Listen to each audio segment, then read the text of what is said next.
Hello, boys and girls, those who bounce in between. It is your favorite CIA funded, Malthusian, degrowth advocating, soy boy, bread tube liberal YouTuber, Comrade Danky King. We are here to react to Caleb Maupin's response to my video. We are here to bear witness to the Burger King rage we are about to see. And we are also going to play the little bingo game that I invented, where I anticipate Maupin's responses, and we're going to see just how accurate I actually am. And so just as sort of a preamble here, just in case you think that I'm taking this video out of context, I will leave a link to the entire live stream in the description, so feel free to check that out and watch it to your heart's content. The only thing that I've done with regards to this video is I have sped it up just a little bit, because the whole diatribe is about an hour and 41 minutes long, and I don't know about you, but my time is too precious to waste by subjecting myself to an hour and 41 minutes of Burger King ranting and raving. So without further ado, let's just get right into it, ladies and gentlemen. Feel free to play the bingo game right along with me. So there's a low-level YouTuber named Danky Kang, and today he's been making these like... Oh, already. We are 9 seconds in. Already we have a check mark on the making fun of the views / sub count. video essays lately. He was in the PC USA for a while, and he had some big childish blow up with Chris Lolly, and so he's not in the PC USA anymore. And all right, so I'm just going to comment about this very briefly. I was involved with the PC USA, and look, I don't have any ill will against PC USA. I made a video where I stated the reasons why I left, and I want to leave it at that. I took the video down because it served its purpose. At the time, I was one of the foremost content creators within CPUSA. A lot of people came to associate my videos with PCUSA, and so just as a way to express my principled departure from the party, I made a video. And in that video, I didn't disclose anything that already was not public information, publicly available information. And I did not have a childish blow up. I have never even interacted with Halali, the aforementioned party. And so that was just one of a myriad of reasons why I left PCUSA. And I'm not really here to talk about that anymore. I've moved on. I have no ill will against PCUSA or anybody within PCUSA. And contrary to what Burger King says here, I did not have a blow-up fight. Okay, there was no fight. There was no, me taking my toys and leaving the sandbox, as it were. It was just I didn't agree with how certain things were handled, and I didn't agree with certain approaches and certain policies, and so I left. And I announced my reasons. And when I did that, I didn't name anything or disclose anything that wasn't already publicly available information. So I feel like I departed that organization in a principled way, and all that is to say, I have no ill will against anybody in PCUSA. I wish them all the best, and let's just move right along. he tried to start his own little tiny communist party for a while, and nobody joined it, and so now he's trying to be an Okay, let's address that as well. I did not start my own little communist party. Okay, another communist party was founded, and I was asked to come on as one of its initial members. That's all. And currently, I'm not involved in any organization. This isn't because I had some kind of a falling out with that party or anything like that. Nothing bad happened. I've just been going through some personal issues in my life right now, and I feel like I can't really do organizing work the way that my life is right now. And so I'm just going to focus on YouTube. Feel free to call me a LARPer. Feel free to check off all these slots in the bingo game. I'm sure you're going to do it. But that's that. ultra-Maoist. He's trying to be the new Jason Unruhe. He's got a crush on the Maoist guerrillas of the Philippines, the ones that are really anti-China and are targeting Chinese. Oh, he called me an ultra Maoist. All right, so let's check that little box. Apparatus, and so now he thinks he's an ultra-Maoist. And so he's been making these video essays as an ultra-Maoist. He's the new wannabe Jason Unruhe. And of course, to get Look, I don't have anything against Jason. He calls him Unruhe. I believe his last name is Unru. Jason, if you watch this, feel free to correct me. I have nothing against Jason Unruh. I think that Jason Unruh's a fine guy. And I'm not trying to be the next Jason Unruh. Jason Unruh has his thing, and I have my thing, and I'm fine with that. Stop shitting on Unruh, Maupin. attention for himself, he's going to try to, attack people that, the algorithms are also attacking. The U.S. imperialists are also trying to demonize me and trying to demonize CPI, and they've really gone out of their way to target us. So he is a low principled person, and he sees the imperialist targeting somebody, and he thinks, oh, maybe I can get a boost from Bill Gates and all that. Maybe the imperial. All right, maybe I can get a boost from Bill Gates. That is teetering dangerously close to like the Fed, CIA, like also George Soros accusation. I'm gonna go ahead and check that box. I think that counts. Feel free to tell me if that doesn't count, but I feel like him saying that like I'm trying to appeal to like the Bill Gates algorithm or something like that, I feel like that qualifies. Who hate China and hate Russia will give me a boost if I attack Marxists who defend China and defend Russia, and he's just not a principled person. He's not really anti-imperialist. He just is an internet LARPer. And oh, we got the LARPer. We got the LARPer, ladies and gentlemen. Jesus Christ, we are only a minute and a half in, and we've already got 4 check boxes on this marked off. This cannot bode well for Maupin, but it's nice to see that I was pretty accurate in my initial assessment. So he decided to take a swing at patriotic socialism, which isn't a thing, because socialism has always been patriotic, and we're going to get into that later. But so I have some highlights of the video that was made by Mr. Danky Kang, and we're going to react to it because Mr. Danky Kang, he has absolutely no idea what he's talking about. But the saddest thing about this is he didn't even write this. You can tell, because the way he reads it, it's, I am reading a script written for me by someone who is much smarter than I am. I mean, it's the most sad thing I've ever seen. I mean, it's embarrassing, right? All right, so, actually, Maupin, thank you. I take that as a compliment. You say it was written by someone much smarter than I am.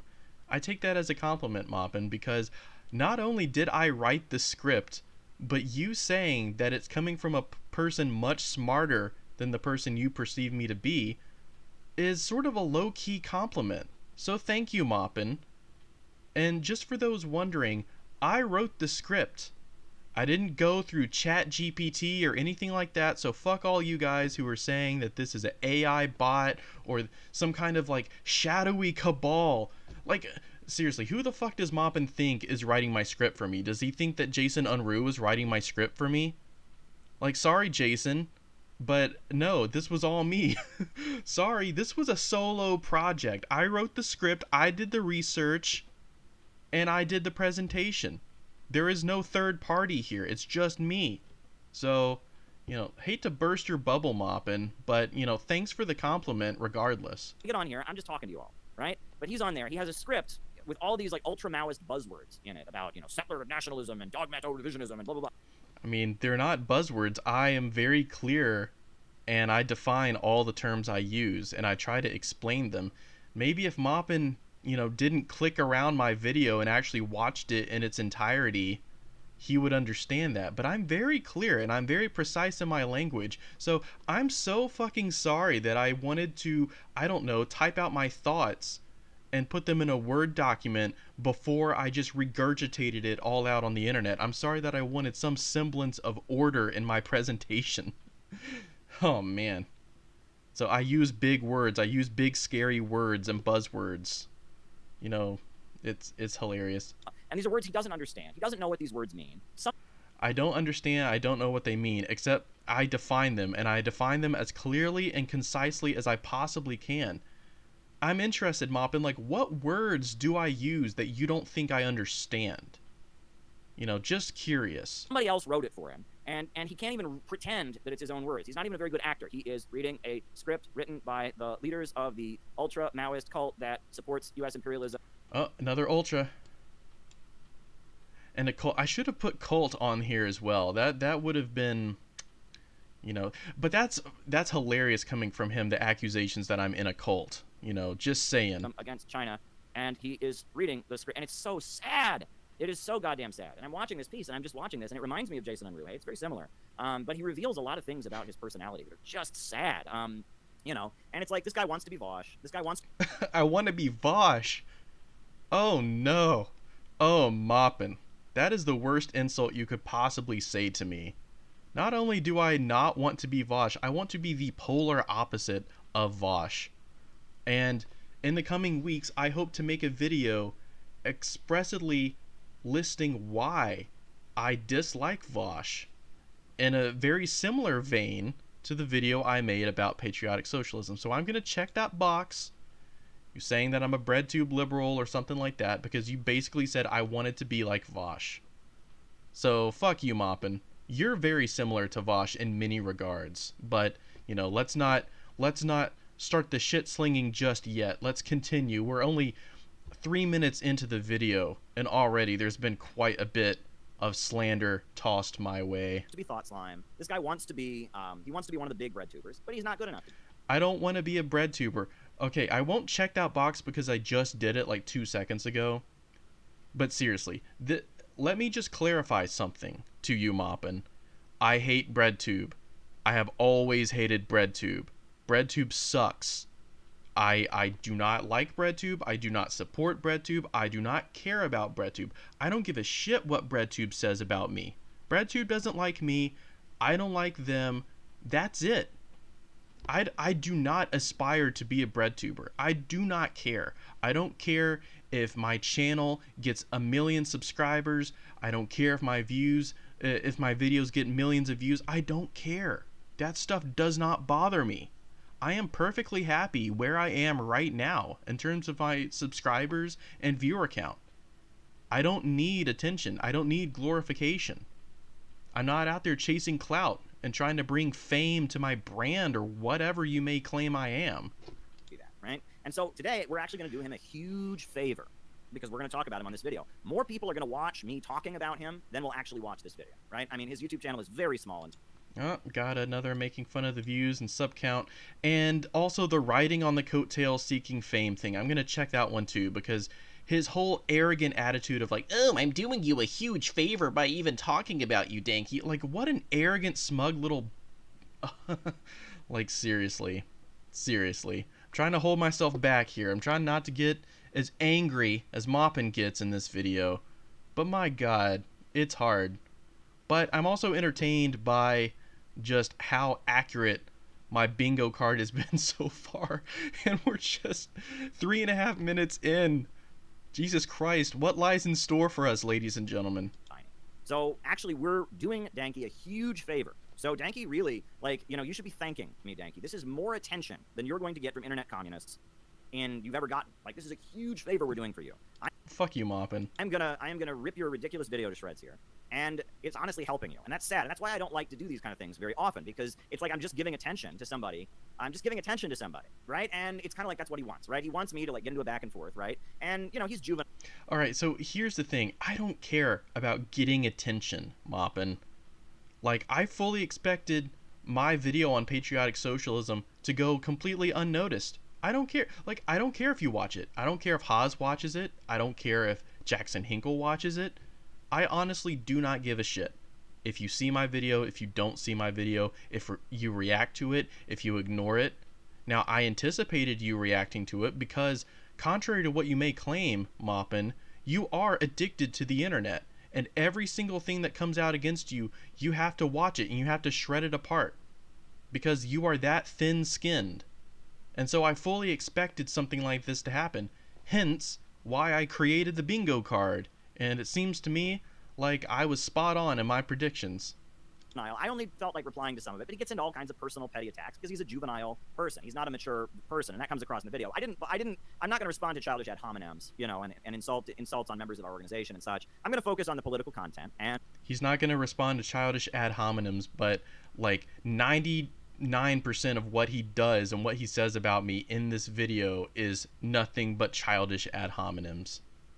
I mean, we're We're barely into it. He's already accused me of being a Fed or, affiliated with Bill Gates or whatever. He's already accused me of wanting to be like Vosh. He's already made fun of my viewers, subscriber count. He's accused me of like riding on his coattails, seeking fame. He's accused me of being a LARPer, and he's called me an ultra multiple times. So it's like we are already in the weeds here. And we're going to talk about why he doesn't know what he's talking about, and how embarrassing this is, and the fact that the people who wrote this script Embarrassing for you, maybe, Maupin. for him and gave him the script, to read against Caleb Maupin, who is a fascist and a white supremacist pretending to be. All right, I never said. Go back and watch my fucking video again, Maupin, because I never called you a white supremacist. I never said the term white supremacist regarding you. I never claimed that. So, I should have, I guess, added strawmanning me to the fucking bingo list because you do it a shit ton in your response. The person who gave him the script, they should be very worried about it. Right, and I hate to do them a favor too, because I'm basically alerting his bosses, his handlers, the leaders of his new organization, where he's trying. I'm not involved in an organization. I don't have bosses. I don't have handlers. No gods, no masters, dude. I do not have a fucking handler. That it's hilarious that he assumes that like I am somehow incapable of writing out a script. Like literally anybody could go on a fucking word processor and type out a script. Like that doesn't make me some kind of like CIA asset, you fucking gink. And to be an ultra Maoist or whatever. Like they should also be worried about this guy. Because I don't think he's going to be the most trustworthy spokesman, as you will see. No, he just called me an ultra Maoist again. I'm gonna tick that box. How many fucking times is he gonna call me an ultra and unqualify that statement? In the video, so I got a couple clips from the video, and we're just gonna go over his little. And this is what he thinks he's got us. I mean, he's got us. Oh man, and you listen to the voice when he's reading his script, and he just thinks he's got us. I mean, we're never gonna recover from this video. I mean, we'll never recover from this attack. I wish they would never recover from this video, but unfortunately they will. But here we go. Not like my dad. Oh, we got to add, ladies and gentlemen. Got to earn those Maupin bucks. The patriotic socialist movement in the United States have their roots in the mistaken line of the CPUSA under Earl Browder during the 1940s. Browder, a revisionist, had aspirations to ideologically unite Marxism-Leninism with American patriotism. The uncanny and mismatched marriage of American settler nationalism with the internationalism of the communist movement. False. I mean, right there, he has no clue what he's talking about. I have right here in my hand Earl Browder's book, Tehran, Our Path in War and Peace, the book for which Earl Browder was expelled from the Communist Party. Earl Browder, his revisionism was not advocating patriotism. The whole Communist Party was doing that. Every major Communist Party in the world did that. That was part of the Popular Front strategy. Georgy Dimitrov said that the Communist parties of the world needed to promote anti-fascist patriotism. That was the line of the entire Communist International, was to promote anti-fascist patriotism.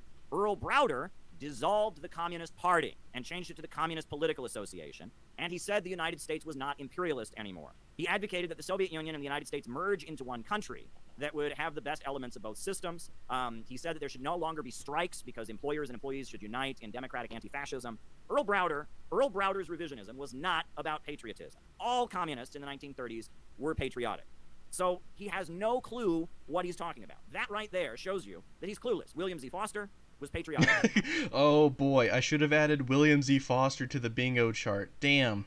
That's another one that I missed out on. I dropped the ball there, ladies and gentlemen. After Earl Browder got kicked out of being the leader of the Communist Party for the positions in this book, the Communist Party was still patriotic, right?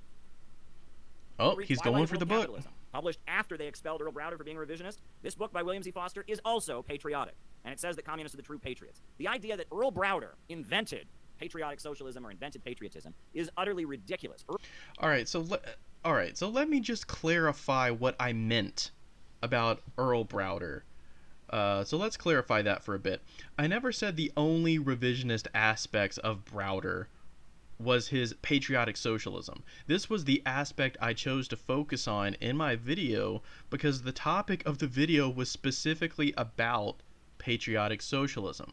I wasn't talking about his liquidationism or other associated issues. I never claimed that Earl Browder was the sole creator of socialist patriotism, or even that he was the first to apply it.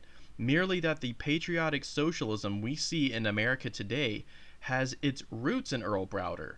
Earl Browder was not the originator. He He was not the sole source of it, but it has roots in Earl Browder. However, one primary feature of the legacy of Browder is his chauvinistic and mistaken adherence and promotion of socialist American patriotism, that socialism was a 20th century Americanism. Browder is commonly associated with this line, and so because of that, I used Browder as a figurehead for the line of patriotic socialism as it occurred within the context of America. His stance on patriotism is just one of a multitude of errors that I can criticize, and I chose to focus on this particular line because that was the topic of my video, Maupin. I wasn't talking about liquidationism. Perhaps in a future video, I'd be more than happy to discuss the history of CPUSA and go into a bit more depth about Browder's additional issues there. Earl Browder dissolved the Communist Party. Earl Browder said there shouldn't be any more strikes. Earl Browder said the USA and the Soviet Union should combine into one country. That's not the essence of what Earl Browder's revisionism was. All communists during the 1930s, all communists were patriotic because that was part of the Popular Front line. That was part of the mobilization of anti-fascists. Georgy Dimitrov, who I quote in my new book, took the position of Georgy Dimitrov, the head of the Communist International, the anti-fascist hero of Bulgaria who became the leader of socialist Bulgaria. In 1935, the entire global communist movement was told to be patriotic by Georgy Dimitrov. And I have the quotes in my new book. I'll even read you. Right? So he has no idea. So, oh, well, there was this one guy who was patriotic. He was Earl Browder. He was bad. No! The whole communist movement was patriotic in the 1930s. I will read you what Georgy Dimitrov, the head of the Communist International, said. Right? Georgy Dimitrov said, the fascists are rummaging through the entire history of every nation so as to be able to propose as the heirs and continuers of all that was exalted and heroic in the past, while all that was degrading or offensive to the national sentiments of the people they make use of as weapons against the enemies of fascism. Communists who suppose that all of this has nothing to do with the working class voluntarily relinquish to the fascist falsifiers all that is valuable in the historical past of the nation in order that the fascists may bamboozle the masses. So in the 1930s, I have the quotes here on the I have the quotes right here in my book from where the entire Communist International, under the leadership of Stalin, under the leadership of Georgy Dimitrov, was told that in order to not let the fascists own patriotism and the history of the country, in order to not allow fascists to own that, all communist parties during the Popular Front period from 1935 to the end of the Second World War promoted American patriotism. So right there, when he tries to say it's just Earl Browder, he has no clue. He's never read Earl Browder. I've got Earl Browder's book here in front of me, right? And I know why Earl Browder was expelled. I've got William Z. Foster and his book repudiating Earl Browder, and it's still patriotic. So right there, the first fact that he's got in there, where he says he thinks he knows where quote-unquote patriotic socialism came from, he doesn't know what he's talking about. So that's just the first thing there, right? So once again, I never said that it came exclusively from Browder. I just said it has its roots in Browder.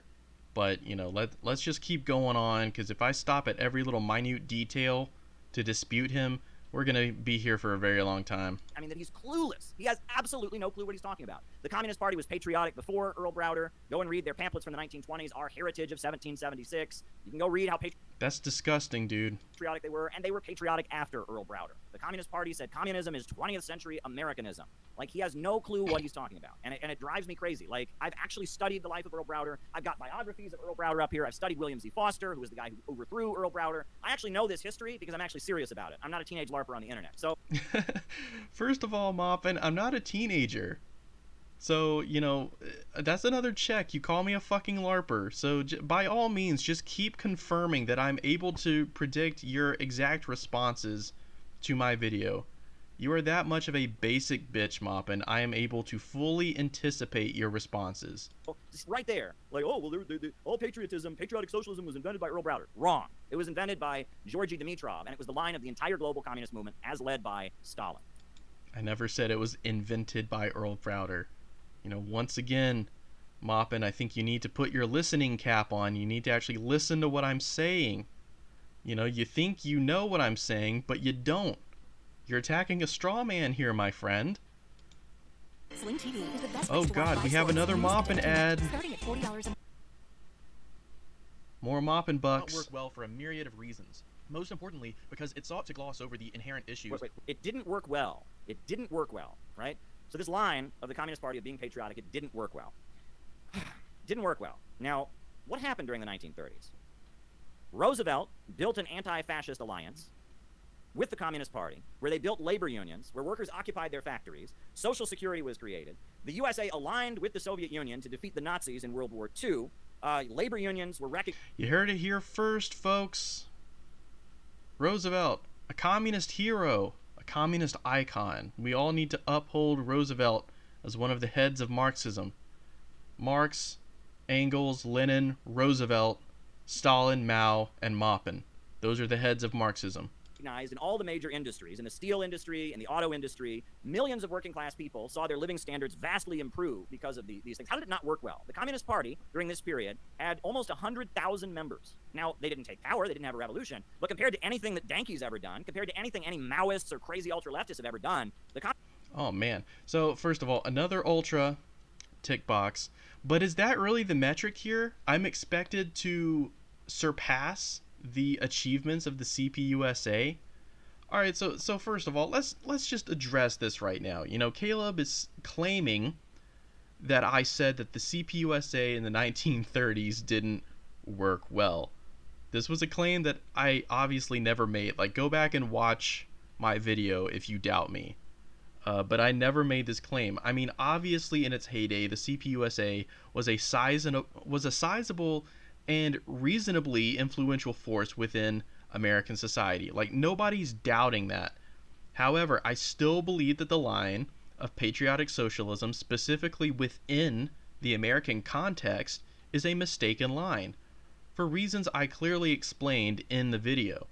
The patriotic socialist line was, and still is, promoted by CPUSA, and the general critique of this line still holds, regardless of whether its adherents or proponents are in the CPI or the CPUSA or some other American party or organization. So let's talk about the Popular Front strategy here for a little bit.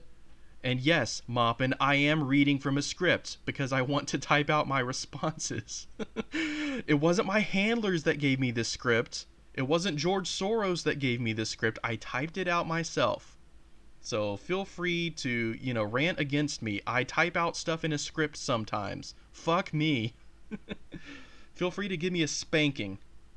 Anyway, the Popular Front strategy, it was unable to resist the onslaught of anti-communism which swept through American society after World War II.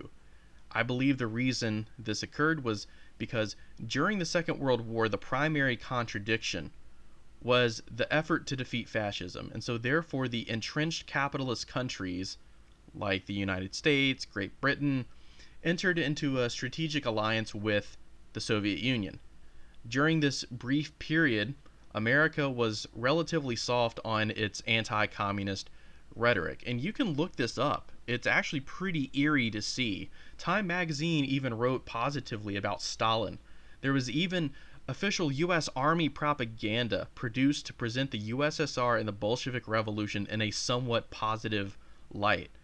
It is interesting to research this period and see it contrasted with what came after, with the start of the Cold War and McCarthyism. So the period prior to the Popular Front, which really began in 1936, saw the Communist Party take more militant and direct action approaches towards worker strikes and the formation of red unions, which attracted a diverse range of workers united across a multitude of races and other demographics. It was the Popular Front strategy itself which saw the Communist Party subordinate and integrate itself with reformist and liberal unions like the CIO and the Democratic Party, even going so far as to strike break and hamper militant worker action in the name of the Popular Front, particularly in industries related to the war effort. And so, Maupin says, oh, the Communist Party had 100,000 members. Yeah, it's true. The numbers of the party grew to 100,000 members with their embrace of wartime patriotism and the Popular Front strategy. But this increase in quantity did not lead to an increase in the quality of the party's work or their line. In fact, it's the opposite. The capitulation tactics with the centrists and the liberals isolated the more militant rank and file of the party and alienated the party itself from the industrial workers, their previous base, and brought many white-collar and professional workers into the fold, whose sympathies and understanding of communism were ambiguous at best, and that's really putting it lightly. So, Maupin seemingly attributes the success of Roosevelt's New Deal to the Popular Front strategy. But, I did some research into this, and it's revealed that the New Deal was primarily a response to the more militant organizing efforts before the Popular Front period. The New Deal was a compromise made by the bourgeoisie who felt threatened by a militant socialist movement. It had very little to do with embracing patriotism, and much more to do with embracing the tactics of direct action and agitation, and challenging capitulationist and reformist unions with the formation of red unions and maintaining ties to industrial workers. So, at the end of the day, it turns out that militant direct action with regards to the immediate needs and conditions of the workers matters a lot more than a token embracement of patriotic slogans and symbols, especially in terms of appealing to the non-white population. So anyway, all that's out of the way, let's keep listening. The Communist Party of the 1930s was way, way more successful than anything he can point to in the United States. I mean, it's like you want to say it didn't work out well. I'm sorry. The Communist Party having its conventions in Madison Square Garden, the USA aligning with the Soviets to defeat the Nazis, Roosevelt, the president of the United States, inviting Gilbert Grain, the leader of the Young Communist League, over to the White House, unionizing, all the major industries of the United States. I mean, black intellectuals like Paul Robeson joining the Communist Party. Like, what is your measurement of not working out well, Danke? I mean, you say it didn't work out well. It's worked out. There has not been a time since the 1930s, when the Communist Party was in its Popular Front period, where communism has had anywhere near the amount of influence among the U.S. population. Back in the 1930s, when... So what is your solution, Maupin? Do you think that we should have a new Popular Front period? Do you think that the Communist Party should, join the ranks of the AFL-CIO and immerse itself within the Democratic Party? Because I hate to spoil it for you, but that's what they're trying to do right now. That's what CPUSA is trying to do. And, you point out their revisionism, I point out their revisionism. I think we can both recognize that this trajectory that CPUSA has gone down is one of capitulation, one of liberalization. And so, no, this Popular Front strategy, not only was it a failure, it was a failure then because it literally neutered the movement. It curtailed the militancy of the communist movement, but it also fails up until this very day. So, the point you're trying to make here is that the Communist Party was powerful during the Popular Front period. I would say it created itself into a paper tiger. It looked strong, it looked powerful, it had 100,000 members, but it didn't have a militant or a revolutionary line. It was capitulationist. So, what's your solution now? That the Communist Party should go join forces with the Democrats? That the Communist Party should form an anti-fascist front against Trump? Because I highly doubt that's your point now. So what do you think CPUSA should do right now, right at this moment? Do you think that they should join forces with Trump because you believe him to be some Bonapartist proletarian hero? Because, that's really not going to happen.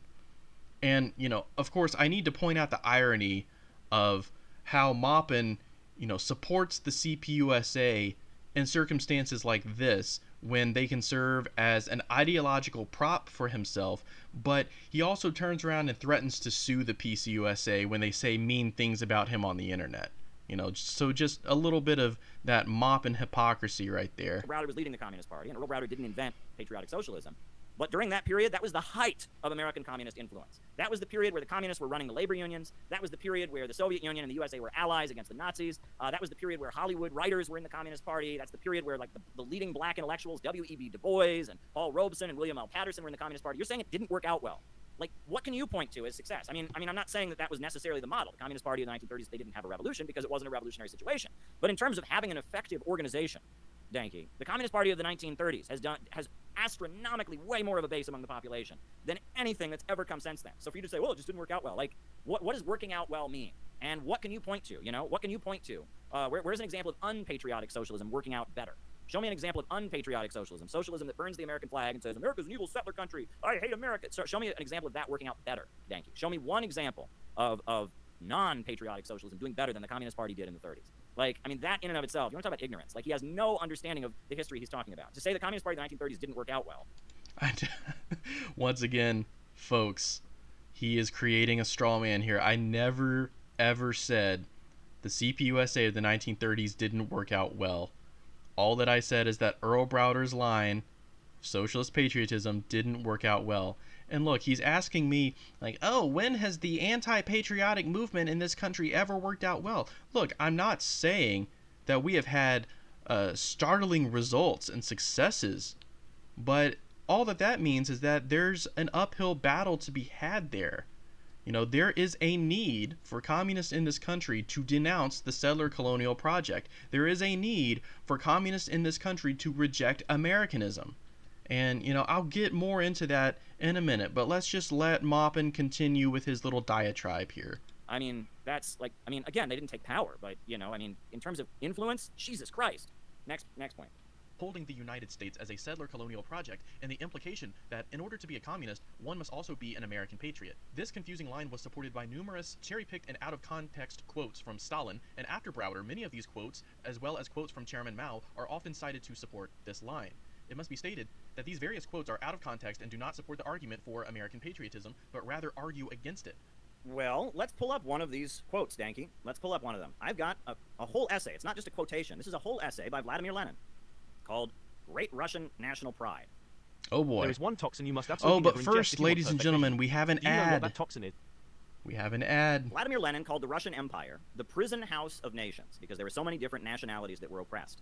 But yet, Lenin wrote an entire essay in 1914, as World War I was breaking out, explaining why the Bolsheviks were patriots, and they supported Russian national pride. They didn't support imperialism. They didn't support chauvinism against oppressed nationalities. But this entire essay says that the communists are patriotic to Russia. That's what it says. They love Russia. They are proud of great Russia, which is not just Russia, but the surrounding countries. That communists in Russia, the Bolshevik Party, embraced patriotism to Russia at a time that Russia was an imperialist country, at a time that Russia was a prison house of nation with many nationalities. Lenin advocated patriotism to Russia. He told the Bolshevik Party to love Russia. So this is not cherry-picked. This essay, this long essay, an entire essay by Lenin, at the time that World War I, an imperialist war, is breaking out, he's saying we have to oppose the war, but we are patriotic to Russia. We love Russia. We love the fatherland. We love Russia. We are proud of our Russian nationality. So how is that cherry-picked? How is this whole essay by Vladimir Lenin telling Russians, even though he calls their empire a prison house of nations, and he denounces Russian imperialism, telling Russians to love their country? How is that cherry-picked? How is that? That is not cherry-picked, my friend. Well, I will tell you, Maupin, and I am more than happy to explain this because, you claim that I haven't read this pamphlet. I have read this pamphlet multiple times, and before I recorded this video, I went back and reread it again because I thought, hey, maybe I missed something. Maybe Maupin's right. Let me read it again, and turns out, no, I'm right, Maupin, and you're wrong, and you are cherry-picking this, and you are selectively using it to argue for a line that Lenin himself rejected, and I'm more than happy to explain why. So, in this pamphlet, Lenin accurately describes the Russian Empire as a prison house of nations. He argues that Russians should be filled with national pride in the sense that they've produced a revolutionary movement against the Tsar. Lenin says that this national pride, and I quote, hates our slavish past and our slavish present, end quote. And that the proletarian national pride would constitute a rejection of Tsarism and resist the Russian Empire's oppression of other nations along socialist lines. So like I said in my original video, if communists actually read the sources of these quotations, they would discover that it reinforces my conclusion. Lenin rightly recognizes the Russian Empire as a prison house of nations, just as I recognize the United States as a prison house of nations. Lenin calls for a rejection of national chauvinism, called by him national pride in the slavish sense. He stated that the Russian people must recognize the equality and right to self-determination for all nations oppressed by Russia. So, let's talk about this. The term settler colonialism is a modern concept. However, it is accurate to categorize the Russian Empire as a settler colonial project, and like the United States, there is a dominant, oppressive settler nation, Russia, and a series of subjugated, oppressed nations within the Russian Empire. There is a key difference, however, in discussing this topic. That Russia, that is, the Russian homeland, constituted a nation prior to its settler colonial expansion into the rest of the territory that would come to form the Russian Empire. This leads to a question. Is there an American homeland which existed prior to the settler colonial project? Obviously not, as the British colonies in North America were settler colonial projects in their own right. This means that America originated as a settler colonial project. There is no way to differentiate America from its settler colonial roots. There is no homeland for America, not even the original 13 colonies. So, following the logic of Lenin, the only way you can have an American patriotic socialism is with the denunciation of the settler colonial project, which, by extension, denounces the entire existence of America itself. The whole concept of American patriotic socialism is a farce because the entire country of the USA is a settler colonial project.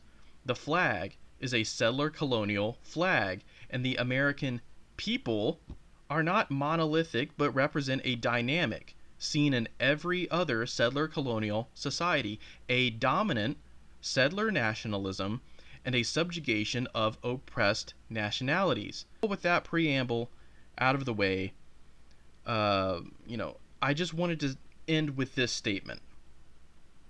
If Maupin purely loved the people of America, hopefully he means by this the working class of the United States, not the labor aristocrats or the petty bourgeoisie or the bourgeoisie themselves, why would he fly the flag of the United States at all? Why would he play the U.S. national anthem at the CPI conferences? This would be like Lenin flying the banner of the Tsar and playing God Save the Tsar at a Bolshevik conference. This is why the entire line of patriotic American socialism is confused at best and reactionary at worst. But let's just keep going. Lenin can tell the Bolsheviks in 1914 to love Russia, even though the Tsarist regime was a prison house of empire, prison house of nations. Then how can we not love the United States at this very moment? I mean, this is just utterly ridiculous. I mean, oh, it's cherry-picked, No, it's not cherry-picked. This whole essay, go and read this whole essay and tell me Lenin wasn't patriotic. Lenin was a patriotic Russian, but he opposed Russian imperialism. I am a patriotic American, and I oppose American imperialism. And it is my duty to get the American working class to understand that imperialism is also their enemy, and that the people of the colonized world share a common enemy with them. U.S. imperialism is not just the enemy of the people in the developing world, it's the enemy of all humanity. And the working people of the imperialist home... If the people of the colonized world share a common enemy in the United States, does that also not follow for the internal colonies existing within the American settler colonial structure? I mean, riddle me that, Maupin. You claim to be decolonial. Are you decolonial with regards to occupied nations within the United States as well? I'm not saying that he supports one or the other. I'm just asking him that question.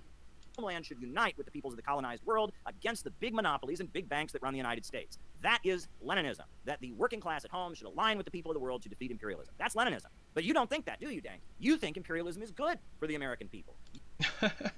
I think imperialism is good for the American people. Yep, that is a direct Danky quote. Find the video where I say that, Maupin, because I guarantee you I did not say that, and I have never said that.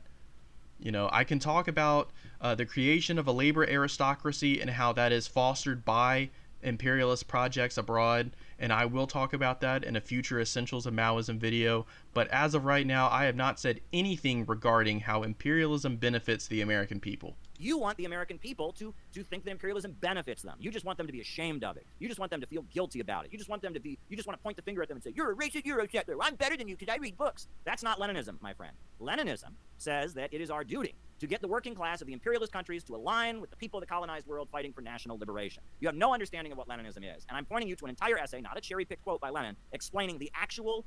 And I'll put that essay in the description. Everybody go read it, because I want you to read it, and I want you to see how Lenin agrees with me and not with Maupin. You know, just keep that in mind.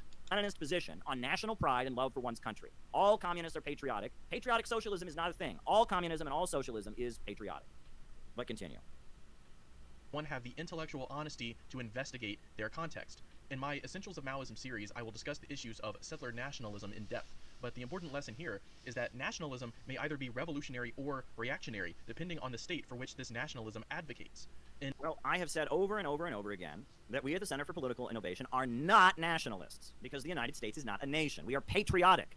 Nationalism is glorification and celebration of a nationality or a nation. Patriotism just means you want the best for the country that you live in. If you live in Brazil, if you want life to get better in Brazil and you love the people of Brazil, you're a patriotic Brazilian. If you live in Australia and you want life to get better for people in Australia and you love the people of Australia, you're a patriotic Australian. And if you're at all serious about politics in the United States, you can say, I love the people of the United States, I want the United States to get better, and that makes you patriotic. Nationalism is something different, and the United States is not a nation. We don't have a common language. We don't have a common culture, a common heritage. There are oppressed nations within U.S. borders. The black people, the descendants of slaves, are an oppressed nationality that's been segregated with their own communities, their own dialects of the English language, etc. The Chicano people are a nationality, but there is no American nationality. The American people are not culturally, economically, linguistically combined. We're not Frenchmen. We're not Scots. We're not Germans. We don't have a nationality. So I've said over and over and over again that I do not advocate a nationalism for the United States. So that is just a distortion, number one. Patriotism is not nationalism, and it is your duty to love the country in which you live, right? All right, so you hear that, black people? It's your duty to love America. Doesn't matter how historically and contemporarily subjugated you are or oppressed you are, it is your duty to love America. You hear that, LGBT people living in Florida, living in Tennessee? It's your duty to love America. You hear that, indigenous people living in occupied land? It is your duty to love America. But, all right, so here is, my last little thing that I have written down regarding patriotism and nationalism. So as I previously stated in this video, American patriotism has within it an enshrined support of the settler colonial system. Maupin tries to play around this aspect by pointing out how patriotism and nationalism are two different things. I say potato, potato. The two terms are interchangeable. But this is an argument that I've often heard from patriotic socialists who insist that when they claim to be American patriots, they are voicing their love and support for the American people and for the country, not for the government of the USA. Whereas nationalism, on the other hand, is simply a love and support for one's nation. I would counter this by pointing out the obvious elephant in the room. The patriotic socialists uphold and defend the American flag, a banner representing the U.S. bourgeois state and the settler colonial project. The same banner which was upheld by those who committed the massacres of the indigenous Cheyenne at the Washita River and the massacre of the Lakota at Wounded Knee. It was the same banner that was upheld by those who committed the massacre at My Lai in Vietnam, and those who dropped nuclear bombs on Hiroshima and Nagasaki. This flag represents the flag of the government that killed Fred Hampton. And, of course, I have to point out the obvious irony here. Fred Hampton is someone who Caleb and the CPI used as an ideological prop at their conference. So, I wonder how Fred Hampton would feel knowing that he's being represented by an organization who flies the banner of the government that had him killed. This is the same flag, the same banner, that has been on the opposing end of every communist revolution in the world. So if Caleb wishes to promote a love for the American people, there's a term for that. Class solidarity. Class solidarity with the American working class. It makes no sense to say that you support the American proletariat while upholding the banner that is symbolic of the bourgeois state and the settler colonial project. But, let's be charitable and assume that Caleb is opposed to settler colonialism and wants to see stolen and occupied land restored to the indigenous people who originally occupied it.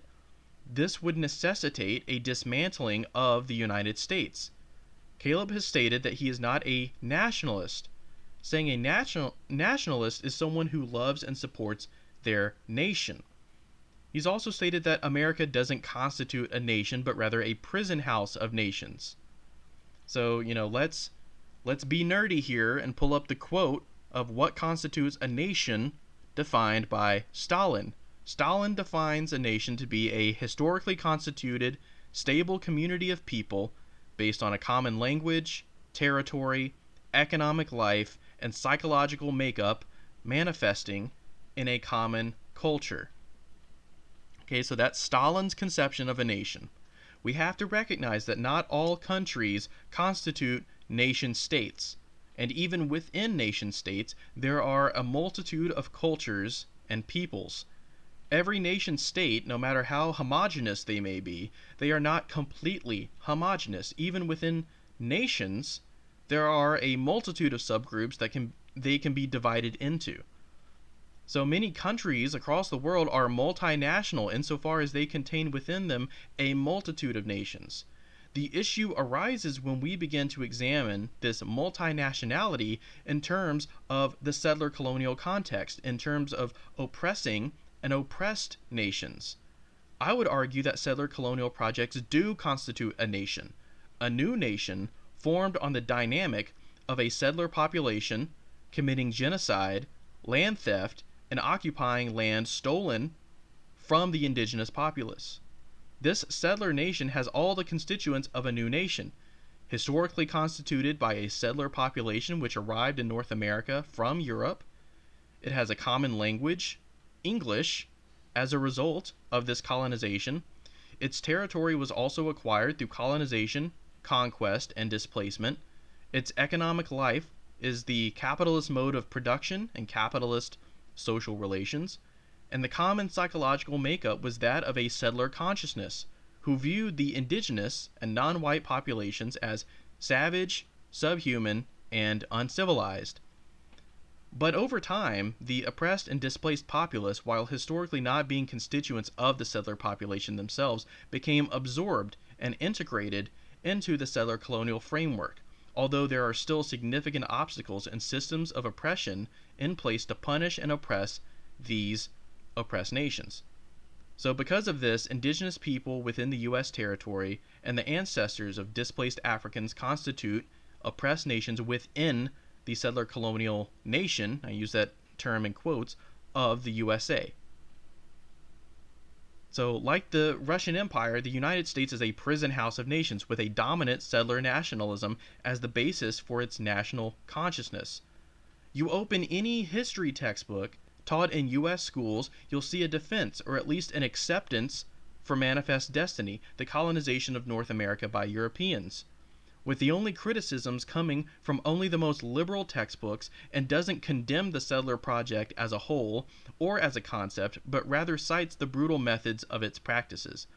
You'll often see liberals argue that the means were unfortunate and bad, but the end, we have a shining beacon of democracy and freedom. So the end stage of the settler colonial project was justified by the means, despite how problematic they have been. So, of course, the line of the Bolsheviks regarding oppressed nations' right to self-determination, American communists should, in principle, support the right for self-determination for oppressed nations within the United States. So whether or not we accept the premise that settler colonial projects constitute a nation in their own right, we should at least be able to agree that they represent an artificial assemblage which is propped up by theft, conquest, displacement, and genocide. The United States represents this kind of assemblage. It should go without saying that America, as it exists today, would not exist were it not for the theft, the conquest, displacement, and genocide of the indigenous, and the enslavement and exploitation of Africans. This is why the whole line of patriotic socialism, specifically within the American context, is confusing. The communist movement is international and decolonial, so why are we embracing the rhetoric and symbols of America, which is a settler colonial project, the foremost imperialist country in the world? Is it possible to love the people of the geographic territory of the United States? Absolutely. But patriotism does not merely mean a love of the people, does it? It's a love of both the people and the country / nation, regardless of how Caleb wishes to alter the definition. A love of the people, specifically the working class, is better expressed, like I said, with the term class solidarity, rather than use the term patriotism, which implies a tacit support for the country. So, anyway, diatribe over. let's continue on. And so saying that loving the country in which you live is nationalism, which it's not, it's patriotism, and saying that that is somehow, I mean, this is so much distortion here, right? He's doing leaps and backflips because he wants to be a LARPer on the internet. He doesn't want to build a mass. Oh, we got the LARPer again. That's third time's a charm. Movement. He doesn't want to actually win people over like the Communist Party did in the 1930s. He just wants to feel like he's better than everybody else, and he just wants to take a dump on the society he lives in and feel good about himself because all the people around him are a bunch of sheep, but he understands communism. He doesn't get it. He doesn't get it. If you're at all serious about having a political impact in the country in which you live, you don't go around wishing ill will on it. You express a desire to make life better in America. Patriotism is just normal. If you want a better life for the American people and the society you live in, you're. And so let me just say this. I want life to be better for the people that live in this country. But I don't think that the country, the nationality, the identity of America itself has to remain intact. I don't think that the settler colonial structure of this country has to remain intact. So what I want is a full-blown decolonization and dismantling of this assemblage that we call the United States. And I want that to also occur in tandem with the development of a socialist economy which brings wealth and prosperity and peace to the American people. Patriotic. There's nothing wrong with it. Oh, and by extension to the rest of the country, because they'll no longer be suffering from the shackles of U.S. imperialism. Decolonial or anti-imperialist projects, such as new democratic projects, there is proletarian patriotism which can serve as a positive revolutionary force. However, in settler colonial or imperialist countries, the nationalism which manifests in these countries assumes a settler chauvinist position, which ultimately reinforces the settler colonial project. Wrong. And you know who said you were wrong? Lenin. And it's not a cherry-picked quote. It's the entire essay by Lenin on how Russia was an imperialist country, but he was loyal to Russia, and he supported national pride and patriotism for Russia. Was Lenin loyal to Russia? Like, was he loyal to the Russian Empire? Was he patriotic towards the Russian Empire? Was he loyal to the Tsar? Was Lenin a loyal monarchist? Or did Lenin simply believe that as a Russian person, you can have pride in your country as long as that occurred within a decolonial mindset, within a non-chauvinistic mindset? You know, Maupin is trying to conflate what Lenin says regarding great national pride of the Russian people with this line of patriotic American socialism, which by necessity is an endorsement of the settler colonial project. And Maupin, here's the thing, if you oppose the settler colonial project in the United States, why do you uphold the American flag? Why do you uphold the U.S. national anthem? Because those are both symbols of the settler colonial project. Like I said, it would be like if Lenin upheld the Tsarist flag and sung God Save the Tsar at a Bolshevik meeting. That's how confused your line is right now, Maupin. You're just lying. You're just lying. This is a bunch of woke crap. Settler nationalism. That's not Marxist language. It's just a bunch of woke crap, right? You're talking about white privilege and mansplaining and all this. None of this is Marxism. All right, I never use the term mansplaining, first of all, but you know, let's just get into the whole woke thing. You know, Maupin dismisses you as woke the second you even mention something related to identity politics. I myself don't reject the label of woke, but I seek to clarify my wokeness as one that is proletarian, not a bourgeois co-option of woke aesthetics. To be woke, ladies and gentlemen, is to be cognizant of the systems of oppression within society. So by definition, all Marxists should be woke. Those who reject the label of woke are often doing so to appeal to reactionary sectors of American society. That's why I ranted against reactionary populism and settler nationalism in my original video. And you're about to see, like, if Maupin hadn't skipped over the points that I made in those portions of the video, he would understand my positions better.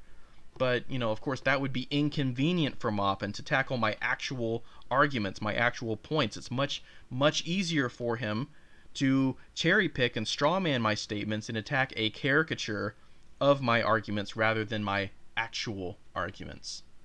And just like I said earlier, everybody go in the description, check out this article that Lenin wrote on the national pride of the great Russians, and you tell me who's more correct, Maupin or myself. This is all just woke crap, Yankee. This is just a bunch of woke crap. Put your Judith Butler in the garbage. You know, put your bell hooks and your J. Sakai in the garbage. Go read actual Marxism. Go read Lenin, go read Stalin, go read Marx, go read Mao, go read William Z. I never cited Judith Butler or Bell Hooks or Jay Sakai. I never cited any of those people. You see the assumptions that Maupin's trying to make. You see the associations he's trying to draw here. Like, the second I used the term settler colonial, he already had it in his head that I was just some, like, person peddling bourgeois woke aesthetics and that I wasn't actually serious about Marxism. You know, in the future, I have a whole video planned in my Essentials of Maoism about proletarian intersectionalism. So, you know, your opinion, Maupin, here is completely unsubstantiated. You know, you have this assumption that people who denounce the settler colonial project regard all Americans as possessing some sort of original sin, and that we have to feel guilty and remorseful for being born in a settler colonial project, particularly the white population. Now, of course, I'm not claiming to speak for everyone, but obviously, if you just want my opinion, I think it's crucial to recognize the existence of white privilege and white supremacy and how these concepts are intrinsically linked to American society and culture and how they relate to the class struggle within this country. Doing so does not make one a liberal or mean that we reject the primacy of the class struggle. So like I said, I plan to make an entire episode dedicated to the concept of proletarian intersectionalism, where I discuss the difference with bourgeois intersectionalism and where I highlight the shallow and counter-revolutionary nature of liberal and conservative identity opportunism and compare it with and contrast it with proletarian identity politics. So the default assumption is that all discussion and conceptualizations of identity politics are liberal and reject the primacy of class struggle. This is a hallmark of people like Maupin. This is a hallmark of the Pat Socks and other reactionaries as well. And we see this assumption made all the time amongst conservatives. So let me just, clarify that and get that out of the way. I hope that clears things up for you, Burger King. Foster, go read actual Marxism. You're doing some woke campus garbage right now, funded by the CIA. He said I'm doing woke campus garbage. It's funny that he mentions the term campism, because that's a tendency that I accuse Maupin of adopting, but of course he skips over that part of my video. And we have another ad, ladies and gentlemen. I don't think Maupin has enough ads on his video. Gotta earn those. I guess Russia Today isn't paying him enough. He's gotta earn those Maupin bucks. Figureheads of Marxism, Not cherry-picked, whole essays. and dogmatically apply their line out of context and without Not out of context, it's entire essays. sufficient investigation is a Yeah, I have actually done the sufficient investigation because I read the whole Lenin essay about why Lenin said that Russians should be patriotic to Russia even though it was imperialist. So I actually have done the investigation. You haven't. You're just doing this woke thing.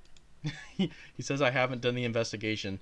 Not only have I read the article multiple times before this video, I went and read it again before I recorded this just to make sure I didn't miss anything. And guess what, Maupin?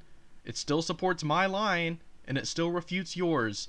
So I'm not accusing you of cherry picking. I'm just accusing you of sort of misinterpreting the entire basis of the article. And you're doing so in a way that reinforces your own dogmato-revisionism. Oh no, I know that that's a big, scary word that you claim I didn't know the definition of, but, sorry, we're discussing big, scary ideas, and so we need to use big, scary words sometimes, Maupin. And you're not actually learning about the Marxist tradition. specific type of revisionism, dogmato-revisionism. Yeah, you can tell he totally thought of this on his own, right? No one wrote a script for him here. Well, this is dogmato-revisionism. This is so sad. Who wrote this script for him? All right, the way I said it like that, dogmato-revisionism, is because it's a long word, and if I said it all in one just solid chunk, dogmato-revisionism, a lot of people's eyes might glaze over. So yes, I used enunciations, Maupin. Fuck me for trying to enunciate the words that I use, and I go on to define it. You say that, I don't know the definition of the word, and somebody wrote this script for me. Once again, you just default into these baseless conspiracies that, somebody else wrote my script. I hate to break it to you, Maupin, but I wrote the whole fucking thing. But we'll get to that later. Which we will also cover in my series. To recap, dogmato-revisionism is a form of dogmatism which seeks to rigidly and uncritically apply. Check out this super chat. This guy's like, oh, this guy's just reading a script. Yeah, no shit, Sherlock. Congratulations, you solved the fucking mystery. I have a script. Fuck me, right? How dare I? Everybody here should know, the second that you write a script, the second you put your thoughts down in writing. You're part of the CIA cabal. Theory not derived from scientific investigation or the process of deriving true knowledge from practice, but rather out of a quasi-religious adherence to the words of these various figures. And what's your practice, Danke? What organization have you ever built? What movement have you ever built? Right? What efforts have you ever built to? I mean, when was your conference that you had? What protests and demonstrations have you been leading, Danke? You're saying that theory divorced from practice, where it just becomes, this thing you recite. It sounds a lot like your YouTube channel, because I don't see you doing anything. The only organization you've ever been in, PCUSA, couldn't stand you, and you had a childish blow up, and now you're just a YouTube guy. They couldn't stand me. No. Like I explained, I don't want to get into this any further, Maupin.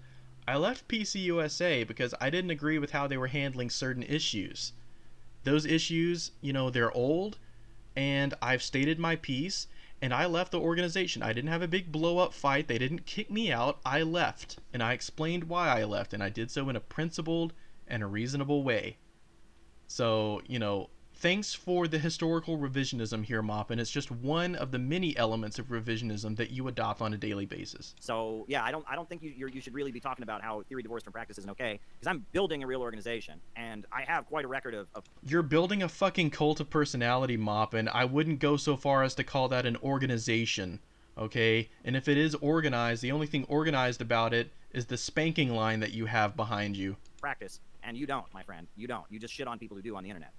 This dogmatism enshrines, especially in this instance, a mode of reactionary thought in the form of settler nationalism, which debilitates... Settler nationalism, again. I love how he gatekeeps also. He's like, oh, unless you're involved in an organization, unless you're going out and giving speeches and giving protest, you're not a real communist. It's like, way to gatekeep the movement, dude. Like, I understand that these humble YouTube videos that I create are not the end-all, be-all of practice and organizing. And I'm not trying to shit on people who are part of organizations who do go out and practice, and they do go out there in the real world. I'm not shitting on that at all. But to gatekeep the movement and say, oh, you're not a true Marxist unless you're out there forming an organization, that's just elitist. That's an elitist attitude, Maupin. Not everybody can dedicate the time and the effort and the energy it takes to organize. And look, I'll be the first one to tell you, it does require a lot of time and dedication and energy. And I'm not detracting that at all. But direct your energy towards something good, something meaningful. Don't direct your energy to something like CPI. We're not nationalists. Settler is not a Marxist word. The proletarian movement. Enemy number one is Caleb Maupin. And... Okay, now you hear this. This is important. This is really important here. I can't get over this, right? Wait. This is. All right, everybody, pay close attention here. He skipped over a massive chunk of the video. He skipped over a massive chunk of the video where I talk about the issues of reactionary populism. I talk about the issues of campism. I talk about National Bolshevism. I talk about Alexander Dugin. I talk about Lyndon LaRouche. He skipped over like 60 or 70% of my video. And pay attention now to how he's trying to frame my argument here. The slanderous way that he goes about strawmanning my position. Pay very close attention to this. It's important. A mode of reactionary thought in the form of settler nationalism, which debilitates the proletarian movement. Enemy number one is Caleb Maupin and his organization, the Center for Political Innovation. That's right. Did you hear that? We are enemy number one. Enemy number one is the Center for Political Innovation. Enemy number one is not U.S. imperialism. Enemy number one is not the U.S. state. Enemy number one is not the FBI. Enemy number one is not the people trying to start a new world war against Russia. Enemy number one is not AOC. Enemy number one is not RedTube. Enemy number one is not even Republicans. And hey, Maupin, guess what, dipshit? The title of the video is Why Patriotic Socialism is Wrong. Within the context of talking about patriotic American socialism, you are enemy number one. Context matters here. I'm not saying that Caleb Maupin is the number one enemy of the entire international communist movement. And to suggest otherwise is fundamentally misunderstanding the point that I'm trying to make in my video. See, Maupin, once again, is trying to default to a baseless straw man so that he can point me out as some kind of a LARPer who thinks that Caleb Maupin is the number one enemy of communists all around the world. Of course I'm opposed to the Republican Party and the Democratic Party and U.S. imperialism and AOC and Donald Trump. I'm more fucking opposed to Donald Trump than you are, Caleb. So, you heard it here first, folks. I hate all of those things that he just listed off. I said Maupin and the CPI are enemy number one specifically within the context of talking about the patriotic socialist movement in America. So, nice straw man there, Caleb. Nice try. Doesn't fucking work. real right-wingers, right? It's not real fascists, real white supremacists. No, no, no. Enemy number one is yours truly, right? Can you think of somebody who is more chronically online and delusional than this kind of person? We're about to have a new world war. The government is talking about passing the Restrict Act, which would basically take away all of our privacy. The FBI is storming into the homes of black revolutionaries, pointing guns in their faces and calling them Russian agents. But enemy number one is me. I am the biggest threat right now. This is the whole communist movement should focus on fighting me and the Center for Political Innovation. Yep, that's exactly what I said, ladies and gentlemen. He's definitely not taking my words out of context and strawmanning my position in any way whatsoever. Can anyone be more stupid, right? Even I'm a very egotistical person, I will admit. That is the most accurate thing you've said so far, Maupin. You are a very incredibly egotistical person. You are a smug, arrogant asshole, Maupin. And you come across that very, very well. You display that property very, very well in this video. But even I don't think I'm that goddamn important. Like, what universe does this person live in where the focus should be on fighting me? That's what he said. Enemy number one is Caleb Maupin and the Center for Political Innovation. Number one, right? You know, the Ku Klux Klan, the FBI, the U.S. imperialists. Oh, the Ku Klux Klan that fucking LaRouche allied with? Like, you need to be very fucking careful, Maupin, because your fucking messiah, Lyndon LaRouche, loved the Ku Klux Klan. So what? You disagree with your messiah, Lyndon LaRouche? They're all behind me. I, Caleb Maupin, am enemy number one. That's who we should be fighting. Some guy with a YouTube channel and a socialist group that puts on conferences, right? The RT reporter guy. That's who we should be fighting right now. You want to talk about someone who's not in touch with reality. You want to talk about somebody who is completely, chronically online, has absolutely... People don't know who I am. You're projecting a lot, Maupin. Chronically online, seriously? Yeah, I know I make YouTube videos, but, you know, Jesus Christ, you're one to criticize someone for being chronically online. Need I point out the collage that I created of your text message tirade, your Twitter tirade against me that you had about a year ago? Like, you are the last person to be calling someone chronically online. Right? Dude, go outside, touch grass, talk to the people in your neighborhood. And say to them, you know, are you for Caleb Maupin or against him? They won't know who I am, my friend. You know, outside of like leftist internet spaces, people have no clue who I am. My YouTube channel only has 26,000 followers, my friend. I am not enemy number one. If I'm enemy number one, like, what universe do you live in? Isn't this sad? I mean, he has to be, like, has he ever talked to, like, real people before? I mean, does he just sit on his computer all day long? To think that I and CPI, I mean, as much as I love the work that we do, and we're growing, we're doing great work, and we're having great conferences, but we're enemy number one? Like, if you're a Marxist organizer in the United States, your focus should be on opposing me and the Center for Political Innovation. That's the focus. Not on opposing AOC. Not on opposing, you know, the U.S. government. Not on opposing... My God, man. I made a video explaining why your tendency sucks. Like, what? Am I not allowed to criticize you? You see, like, how defensive he is. You see how, like... just his knee-jerk reaction is to immediately default to baseless conspiracy theories and strawman the fuck out of whatever I may say against him. You know, it's just incredible. It is incredible to witness here, ladies and gentlemen. Goodness gracious me. Republicans, the Democrats, on me. Like, that is so sad. That is so sad. So sad. That is just unbelievably sad. He lives in a universe. In his mind, I am the greatest evil. Not the FBI, not the U.S. imperialists, not the Pentagon. Me. I am enemy number one. Enemy number one is us. And as much as I think we're a very, very important person, whew, wow. Oh, another ad, ladies and gentlemen. Gotta get those Maupin bucks. Man, he's probably earned enough ad money so far in this video to afford himself a Happy Meal at Burger King. Just saying. Probably several Happy Meals. Caleb is a chameleon who has been on the scene for a long time, and I'm ashamed to say that in my early days on YouTube, I promoted and platformed Maupin because I mistakenly believed him to be a principled communist. This is great. Oh, this is great. He doesn't just say this. It gets better. Now, let it be stated for the record as clearly as possible that I... Not enough to say that. No, he's got to continue. ...wholeheartedly denounce the Maupinites with every fiber of my being... With every fiber in his being. And every breath I can muster.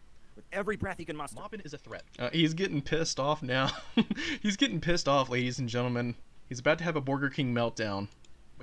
No, let's play that again, right? In case you had any questions about this. Promoted and platformed This is great. Innovation, CPI. Caleb is a chameleon who has been on the scene for a long time, and I'm ashamed to say... He's ashamed to say it. ...that in my early days on YouTube... That in his early days on YouTube... I promoted and platformed... He promoted and platformed... Maupin, because I mistakenly... You mistakenly... ...believed him to be a principled He's so sorry. communist. Now, let it be stated for the record as For the record, clearly as possible as clearly as possible, that I wholeheartedly denounce. he wholeheartedly. Quick, somebody get him a junior double cheeseburger and some fries. He's having a meltdown, ladies and gentlemen. Somebody get Daddy Maupin a Happy Meal stat. Burger King he's getting angry. The Maupinites with every fiber of my Every fiber in his being. This is so pathetic. Oh my god. Dude, I went on your podcast once. You are so scared of being canceled. That is the most pathetic. I'm scared of being canceled. Okay, I mean, we're gonna see how he like elaborates on this further, but yeah, I am not scared of being canceled in any way whatsoever, my friend. I don't give a shit. Go ahead, Maupin. Fucking cancel me. Go ahead, BreadTube, cancel me. I honestly don't care. Pathetic. Unlike you, there's nothing to dig at there. There's nothing to disclose here. Like, I haven't been a fucking weird, creepy sex pest, Maupin.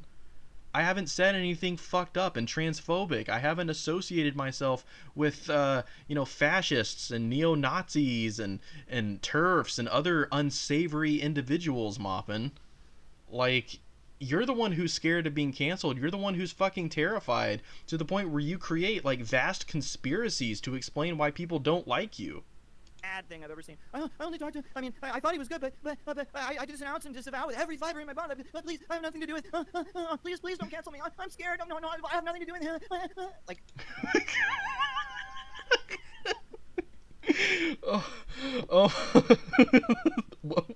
What was that? Oh my god, what was that impersonation, Maupin? Is that how you sound during a spanking session? Like, seriously, like, what was that? That was like a psychotic break right there.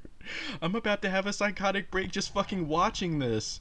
Oh my god, I seriously got lightheaded from laughing. It is the most childish thing I've ever seen. This God. guy is pathetic. He could say, I had him on my show, but now I think he's wrong. I had him on my show one time. I didn't agree with him. Oh, no. Hey guys, I had him on my show. I think he's wrong. I disagree with him. That's all I was trying to say. That's all I was trying to say. Look, I had Maupin on my show. You know, it wasn't necessary. It's not even my show. Like, it's jointly controlled by me and my buddy FEK. Like, we had him on our show. It's not my show. It was mine and FEK's. Like, it's our show. And then we decided to, like, take it down. And, you know, he's having a fucking Burger King meltdown right here, ladies and gentlemen. That's why I titled this video Maupin Rage, because he's fucking raging.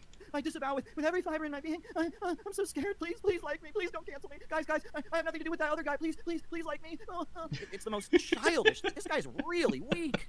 I mean, that is like the ultimate. Oh, he called me weak. That is bordering dangerously close to checking the soy boy tally on here. I don't know. I'll let that one slide. I'll let it slide, Maupin. Like groveling, begging for forgiveness. I talked to Caleb once. I'm sorry, guys. Please. I mean, it's just... Okay, like, go back and watch the video. I'm not groveling. I'm not begging. I was simply clarifying a point. You know, I was clarifying that in the past I platformed Maupin. I looked up to Maupin. I had him on my channel before. I endorsed him on my channel before. That's all I was saying. Like, I don't endorse him anymore, clearly. But I'm not afraid of being canceled by anyone. Like, I don't give a shit what BreadTube has to say about me. I don't give a shit. Like, I don't care. They don't like me anyway. So, who am I afraid of, Maupin? Just pathetic. I mean, it's one of the saddest things I've ever seen. This guy, I mean, all you'd have to do is say, I had Caleb on my podcast one time. That's all you'd have to do. But he's so scared. And he's so weak. And he's so fragile. Weak and okay, I'm gonna tally the soy boy, because that's the second time you called me weak and you called me fragile. I mean, that is synonymous with calling somebody a soy boy. Feel free to dispute that categorization in the comments below, but I feel like that fairly qualifies. Folks, I just want to tell you this, right? Anybody who will do this, if you ever see anything like this from somebody you know, if there's somebody in your life and you see them talking this way about somebody, run. Because if someone is this emotionally fragile, they will throw you under the bus in a heartbeat. They are not your friend. The second anyone suggests anything negative about you or you get any negative attention on social media, they are going to throw you under the bus in a heartbeat. They have no loyalty, no fiber. What loyalty do I owe you, Maupin? Like, you're not my fucking friend. You were never my friend. I'm sorry if that hurts your Burger King feelings right now, but like, seriously, I don't owe you any loyalty. So, so sorry that I denounce you. So sorry that I, criticize you. You want to talk about fragile. Like, what the fuck is this display I'm witnessing before my very eyes? Like, this is nothing but fragility right here. And those people who wrote that script for him should take note of that. Nobody wrote the script. It's just me, bro. I've never met this person. I went on his podcast one time, and he is literally begging for forgiveness. And I'm not begging anybody's forgiveness. Every fiber in his body, he's so sorry for ever having talked to me. I mean, it's like, anyone who does this is not your friend. Right? That is what a traitor sounds like. That is what a pathetic, weak person sounds like. I'm a traitor. Again, like, what loyalty do I owe you, Maupin? Like, I'm not a part of your little cult. How can I betray something that I'm never a part of to begin with? Oh my god. I don't want anyone, if anyone joins CPI and I find out they've been talking that way about anything, I mean, I'm going to hold them in extreme suspicion. I'll just tell you that much. Because anybody who is this easily intimidated out of backing away from somebody. I mean, he's practically on his knees begging for forgiveness that I went on his podcast once. If anyone's that weak and emotionally fragile, and he doesn't have the moral courage to just say, well, I disagree with Caleb. Yeah, he came on my podcast once. I just disagree with him. Hey, he came on my podcast and I disagreed with him. This is a very weak person with. Should I give Soy Boy another check mark? Because he's called me weak at this point multiple times. I feel like that's synonymous with calling somebody a soy boy. So I'm going to go ahead and do it, ladies and gentlemen. He's not being very generous with his assessment of me, so I'm not going to be overly generous with my assessment as to what constitutes a tick mark on the bingo card. No strength whatsoever. I mean, this guy is a completely fragile, broken person with no self-esteem, no moral courage. I mean, he is right. I don't have any self-esteem, but I would have significantly less self-esteem if I associated myself with the likes of Maupin. That is an excellent freeze frame, by the way. No pride, no self-respect. I mean, it's really sad to see him display himself like this, right? All he would have to do if he wanted to break with me is say, yeah, I used to like Caleb, I don't like him anymore. That's all he owes anybody. I used to like Caleb, I don't like him anymore. There, you happy? But he's so scared and he's so desperate to please the people who might cyberbully him. Oh, dude, I'm not scared of getting cyberbullied. I've been getting cyberbullied ever since I started this YouTube channel. Like, you're the one who's terrified and super defensive about being cyberbullied. Like, I have thick fucking skin, Caleb. I honestly do not care if somebody calls me weak or a soy boy or a fucking breadtube liberal, enough to where I made a game about it. That's how used I am to being mocked. I turn my mockery into a game, and I turn it around against the people who are willing to deliver such mockery against me. Oh my god. I mean, the people who are writing his scripts for him, whoever these neo-Maoists are that are helping him write these... What the fuck is a neo-Maoist? Like, seriously? What are you even talking about, dude? Why are you so convinced that, like, I didn't write my own script? Like, is it that unimaginable that someone is willing to, I don't know, like, type out a script? Why does that immediately, like, imply that there's some shadowy cabal that's, like, helping me make these videos against you? Like, you probably think it's the fucking George Soros machine. You probably think that it's, like, the CIA types these scripts out for me and sends them to me. Crazy, stupid videos. He's probably going to do that to you. The second they get any negative attention or bad press, the second someone calls them transphobic, he's going to do the same thing to you. This is the kind of person you don't want in any organization. If someone's that pathetic and weak, you don't want them in your group, right? This is not a loyal cadre. This is not a loyal friend. This is the kind of person. Revolutionary organizations. Sometimes the government comes after them. Sometimes people are intimidated and threatened by law enforcement. This is the guy who would testify against his comrades in a heartbeat. This is the guy who would name names before the House Un-American Activities Committee in a heartbeat. I knew the House of Un-American Activities Committee was going to come up. That should have been on the bingo card. I'm going to say that constitutes the Fed CIA allegations, because if he thinks I'm some kind of an informant, or if he'll accuse me of becoming an informant, like, to me, that qualifies. The second he got scared that somebody might get mad at him, the second he got a notion that it might be unpopular, that somebody might judge him. Oh yeah, because Maoism is so popular on the internet. There's just hundreds and thousands of Maoists going all over the internet. That's so popular, Caleb. him or whatever, he just crumbles. Like all he would have to do is say, I don't agree with Caleb anymore. Yeah, he went on my podcast once, but oh no, he's broken. He has no strength whatsoever. This is a very, very weak person. All right, that's another soy boy. I'm checking that out as another soy boy remark. And if you see this kind of weakness in a person, get him out. Get him out of there. I'm just telling you, because this is a weak, trembling person who will put your organization in danger. Who is coming across as more weak and trembling in this video? You know, I'm not asking my audience to immediately side with me on this issue, but honestly, like, who is coming across as more weak and trembling here? Me or Burger King? I think there's a role for everybody, but somebody displays these kinds of characteristics, this level of pathetic groveling before cancel culture. You know, they're a danger to you. They're a danger to the whole organization. I'll just tell you that much. I've never seen anything like this. I have never seen anything like this. You know, again, all he would have to do on his tiny little YouTube channel is say, I don't agree with tiny little YouTube channel making fun of my views subscriber count. We got another one, ladies and gentlemen. Caleb anymore, but he did this. Yeah. Wow. But continue, Danky. I do appreciate everybody sticking with me. I know that this is a long ass video and we're only about halfway through it right now, but I really do appreciate everybody's patience with this. I hope that they're getting some kind of enjoyment and satisfaction about this, because I sure am. Sling TV is the best Oh, we place got to watch another live ad. sports, news, and entertainment, starting at $40 a month. That's another Happy Meal for Burger King. And every breath I can muster. Maupin is a threat because he knows the rhetoric of Marxism. He understands how to sound like a Marxist and how to speak with authority. But do not make the mistake I made and equate this rhetoric with a legitimate belief in Marxism. Caleb is the epitome of an ideological chameleon who changes his colors as often as he changes his suits. He promotes I thought the suit thing was really going to get him. I thought that was going to piss him off, but I think he accepts it. You know, ironically, he's not wearing a suit in this stream or in this video. These are like the first instances that I've seen where Maupin actually isn't wearing a suit. LaRoucheism and Duginism. Okay. You know who else promotes LaRoucheism? The Chinese government. That is not the win that you think it is, Caleb. That's actually an argument more in my favor. That's a point more in my favor than it is yours. You know, the fact that the Chinese government now loves LaRouche, that is not helping your case, Maupin.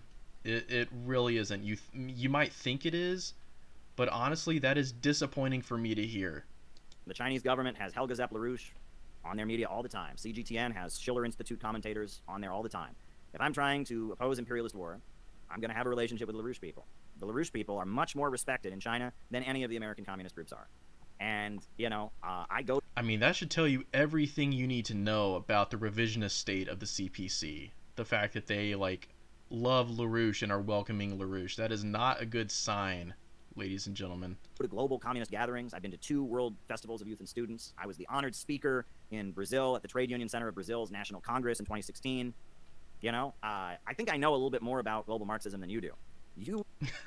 Again with the grandstanding, Maupin. Like, look, I don't care how many fucking conferences you've been to. I don't care how many groups you've spoken in front of.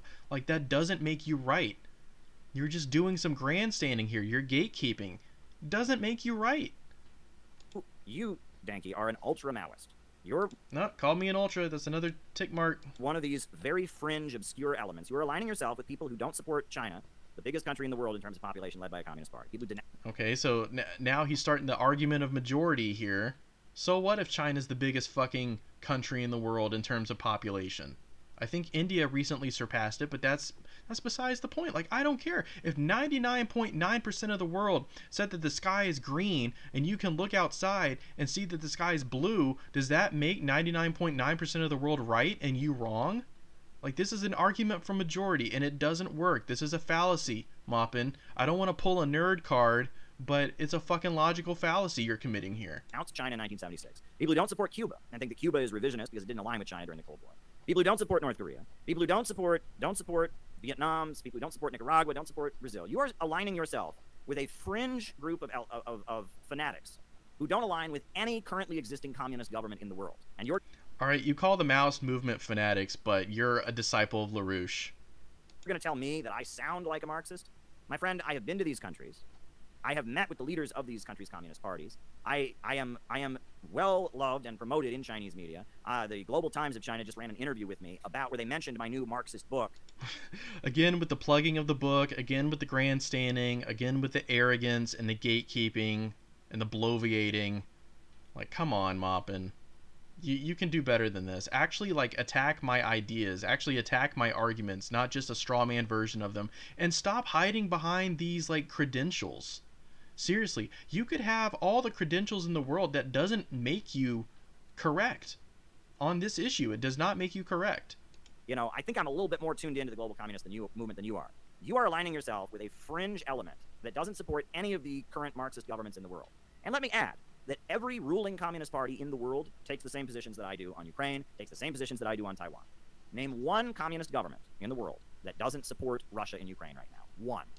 Again, you think that that's an argument in your favor. It's not. It's more so an argument in my favor. There isn't any. I'm going to be making a whole video in my Essentials of Maoism series discussing, quote unquote, actually existing socialist countries. So, if you want to hear my opinion about this, stay tuned for that. Vietnam supports Russia and Ukraine. Nicaragua supports Russia and Ukraine. Cuba supports Russia and Ukraine. And in fact, they just built a huge statue of Fidel Castro in Moscow. North Korea supports Russia and Ukraine. Like, my views are in line with the global communist movement. Your views are in line with a couple islands in the Philippines, okay? That's who your views are aligned with. Your view. A couple of islands in the Philippines. Way to just completely shit on the Philippine Revolution, the ongoing revolution that's happening there in the Philippines. Way to shit on them, Maupin. Very cool, bro. Views are aligned with an Internet Gonzalo fan club, and my views are aligned with the government of Vietnam, the government of China, the government of North Korea, the government of Nicaragua, the government of Cuba, the government of Venezuela. All right, you call Maoism an Internet Gonzalo fan club. Like, what are you? You're an Internet LaRouche fan club, dude. So, yeah, you're telling me I sound like a Marxist. No, I know Marxism better than you do, my friend. And you are aligning yourself with a fringe ultra-leftist element. Another ultra thing here. I talk specifically about ultra-leftism in my Essentials of Maoism series, and I talk about why it's a problem. Not only within the Maoist tendency, but within every Marxist tendency out there, ultra-leftism is a problem. So to just blanketly assert that all Maoists are ultra-leftist by default is a critical and revisionist error. And I know that's a stereotype. Maoists call everything revisionist, but it is literally true in this circumstance. These words have meaning. Ultra-left has meaning. These words have definitions. And so if you're going to blanketly apply it, sort of a boy cried wolf scenario, when real ultra-leftists emerge, you won't know what hits you because you have no idea what actual ultra-leftism is, Maupin. A weird, bizarre reinterpretation of Maoism that says the Soviet Union magically became capitalist after Stalin's death, that says China magically became capitalist after Mao's death, that denounces every existing Marxist. Yeah, that's what we say, ladies and gentlemen. That's the Marxist-Leninist Maoist critique of the Soviet Union and of Deng Xiaoping, is that they just magically, through just some unforeseen force, all became capitalist. That is certainly the line that Maoists uphold. That's definitely not a caricature, not a straw man, not a misinterpretation in any way whatsoever. It's not like Maoists have like significant and in-depth critiques as to the emergence of Khrushchevite revisionism and how that led to Gorbachev and the dissolution of the USSR. It's not like Maoists have critiques about the capitalist roaders and the bourgeois headquarters within the CPC and how that led to the restoration of capitalism in China. He's just acting like we treat it like, oh, capitalist restoration just happened magically. He's a fucking clown. He doesn't understand what he's even fucking talking about, ladies and gentlemen. Bless his heart. This government in the world has a fetish for violence and killing. A fetish for violence and killing. Yo, Maupin, you're treading into dangerous waters here. You're starting to talk about fetishes. I could talk about fetishes that you may have, Maupin. About economics. That's who you're aligning yourself with. You're aligning yourself with a fringe ultra-leftist current that call themselves ultra again. Calls itself Marxism, Leninism, Maoism. That has absolutely no influence anywhere in the world. No influence anywhere in the world except for Philippines and India. And other countries as well. I mean, the Maoist movement is not just limited to the Philippines and to India, but throughout the global south, throughout the imperialized world, Maoism is a very relevant force. So you see how Caleb is just hand-waving it away and dismissing it. this entire new and higher stage of Marxism as just, oh, it's just a fringe tendency on 2 islands in the Philippines. Now, the Shining Path is historical in Peru at this point. They don't have any influence there. The Naxals in India are pretty much irrelevant. They're not coming to power anytime soon. The Maoists in the Philippines have tried to surrender. Like, you are aligning yourself with an ultra-leftist reinterpretation of... They tried to surrender. Like, who's your source on that? A fucking Marcos reporter? A Duterte reporter? Like, what is your source on that, first of all? But, you know, to just dismiss them and say, oh, they're irrelevant. You know, it's just so sad. Maoism. That the global communist movement has... Where is your sense of solidarity, Maupin? Where is your sense of actual, like, revolutionary support? These are the guys, like, around the world who are actually fighting against capitalism, trying to build a socialist revolution. You may disagree with the nuances of their line and their interpretation of theory, but you have to, at the very least, be somewhat critically supportive of these efforts. Repudiated. China has repudiated these views. You know, Fidel Castro has denounced these people. All the Peruvian communists I've ever met hate the Shining Path and consider the Shining Path to be a fringe, ultra-left, you know, dangerous group. I mean, you're aligning yourself with one of the most obscure wings of global communism. There are more Trotskyites than there are people like you, my friend. You want to talk about obscure? Like, let's talk about LaRoucheism and how obscure that is. You know, he says that it's like widely welcomed and accepted by the revisionist communist parties around the world. But like, seriously, LaRouche is a very obscure figure. Right. The Trotskyites outnumber you, right? You are like... Again, this is another argument from majority. I should have added that to the bingo card, considering he's made that argument multiple times. But like, I don't give a shit. I don't give a shit if 99% of the communist movement thinks that Maoism is dumb. That doesn't invalidate the ideas of Maoism. That doesn't invalidate the arguments of Maoism. There are more people in the Fourth International than they are in your weird ultra Gonzaloist interpretation of communism. So, and you're going to tell me that I sound like a Marxist. Said an ultra again, so I'm just going to check that. Because I sound like the Chinese Communist Party. I sound like the communist. I mean, this is ridiculous. Because your lives are forever. There's another Happy Meal for Burger King right here. I don't think you have enough ads, Maupin. Reactionary populism and rampant settler nationalism. He's given I've many times said I'm not a nationalist. Explained that before. critical interviews to a fascist. It was a debate. That was a debate I did with Cultured Thug. You know what debate means? It wasn't an interview. It was a debate with Cultured Thug. It was a debate in which we argued a lot, and we argued back and forth. That wasn't an uncritical interview. Let's go pull up the... Oh, forgive me, ladies and gentlemen. I said uncritical interview when I meant to say debate. I guess I missed the part where Maupin was just completely shredding Cultured Thug apart.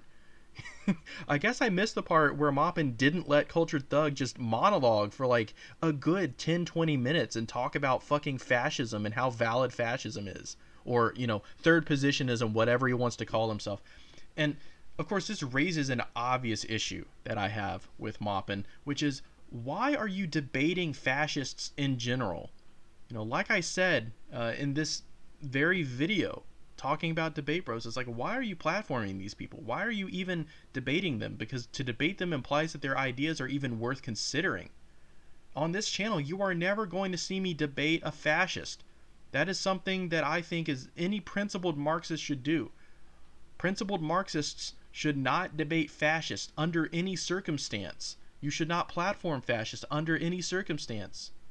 Fascists are scum. They are pure scum. They are the dregs of humanity, and they do not deserve even the slightest bit of attention. The only reason to address fascism at all is to debunk it, admonish it, and make fun of it. That's the only reasons. So the fact that you had this fucker on your channel at all, and you were willing to give him even a second of your time, shows that you are perfectly comfortable platforming and helping them perpetuate these ideas. Shame on you, Maupin. Video right now. It's called Debate. The name of the video is a debate. Do you know what debate means, Danky? Debate is when you argue against somebody. And it's not when you argue, you agree with them. It was not an uncritical interview. It was a debate. So he's just lying right there. He's trying to present what was clearly a debate as an uncritical interview. And I will... You got me, ladies and gentlemen. He caught me in a trap. I called a debate, quote-unquote debate, an uncritical interview. I guess I missed the part where Maupin just completely bitch-slapped Cultured Thug and took him to task. Link you in the chat. I will actually link this video, and you'll see that it was called a debate. It was an argument between us. It was not an uncritical interview. So he's just lying right there. He is lying, but I'll link that to you in the chat later. I'll link it in the chat too. Go see it. I linked it in the chat to the YouTube video. Like, go watch his debate. Tell me how fucking charitable he is to Cultured Thug. Like, seriously, he lets him go on and on and on. Not challenging him, not pushing back on his points. You know, if this is what Maupin considers a debate, he went very, very soft on Cultured Thug. He did not spank him at all. At a debate with a fascist named Cultured Thug, a TERF named Jody Brar of the notoriously horrible Communist Party of Great... Well, hold up. I want to. For some reason, the video is being slow there. I wanted to show Jody Brar of the notoriously horrible Communist Party of Great Britain, Marxist-Leninist. Can you see that? Now, he dismissed the leader of one of the biggest communist parties in Britain, who I had the amazing opportunity of just spending time with in D.C. She was our guest speaker, our guest of honor at our conference. She is the leader, the vice chair of one of the biggest communist parties in Britain. And all he says is she's a TERF. Like, she's a TERF, ladies and gentlemen. I linked this video in the description as well. Go watch it. Listen to what she says about trans people and tell me that she's not a TERF. You know, Maupin gets very, very pissed off at this part, but it doesn't change the fact that Jody Brar is a fucking TERF and the Communist Party of Great Britain, Marxist-Leninist, is a transphobic organization. They suck. Their line sucks regarding the trans issue. He takes one position that she takes on the trans issue. He takes a slur for that position that's been invented by liberal trans rights synthetic leftists, right? Who are the crazy cancel culture, you know, red tube kind of people. Oh, BreadTube, checking that off. Okay, but is TERF a slur? Or is TERF an accurate label? A trans exclusatory radical feminist. You know, Jody Brar is a TERF, J.K. Rowling's a TERF. You know, I wouldn't be so surprised if Maupin himself was a TERF as well, considering what he said, but you know what? You gotta call a spade, and if it looks like a duck and quacks like a duck, ladies and gentlemen, it's probably a fucking duck, and Jody Brar is a duck. She's a TERF. And he said he makes it sound like this woman has been to Gaza. Oh, she's been to Gaza. Ooh, I don't care if she's been to fucking Timbuktu. I don't care if she's been to the other side of Mars. Doesn't change the fact that she's a fucking TERF, Maupin. Sorry if that rustles your jimmies. Sorry if that, like, makes you spill your Burger King sauce all over the place, but she's a fucking TERF. You realize this, Danky? She's gone to Gaza to stand with the Palestinians. This woman was key in organizing solidarity with Libya and Gaddafi. Woman was, I mean, Jyoti is utterly amazing. This is one of the most amazing revolutionary communist leaders we have in the world today. And you're just like, oh, she's a TERF. It's like, you are just such a chronically online cancel culture loser. Like, I mean, that would be like, you know, I mean, it's like, you know, I mean, what if I had shaken hands with Dr. Martin Luther King Jr.? Would be like, Caleb once shook hands with a Zionist named Martin Luther King Jr. I mean, it's like, you know, put aside the transgender argument. Like, all Jyoti is to you, this amazing Marxist-Leninist leader of the big communist parties. She is literally the founder of the World Anti-Imperialist Platform. She leads a coalition of communist parties that includes the Venezuelan United Socialist Party, that includes the you know... Again with the grandstanding, ladies and gentlemen. Again with the gatekeeping and the credentials. Just because you've been to a billion conferences and you lead a billion organizations doesn't make your argument right, doesn't make her argument on the trans issue accurate or valid, doesn't make her not a TERF. She's a fucking TERF.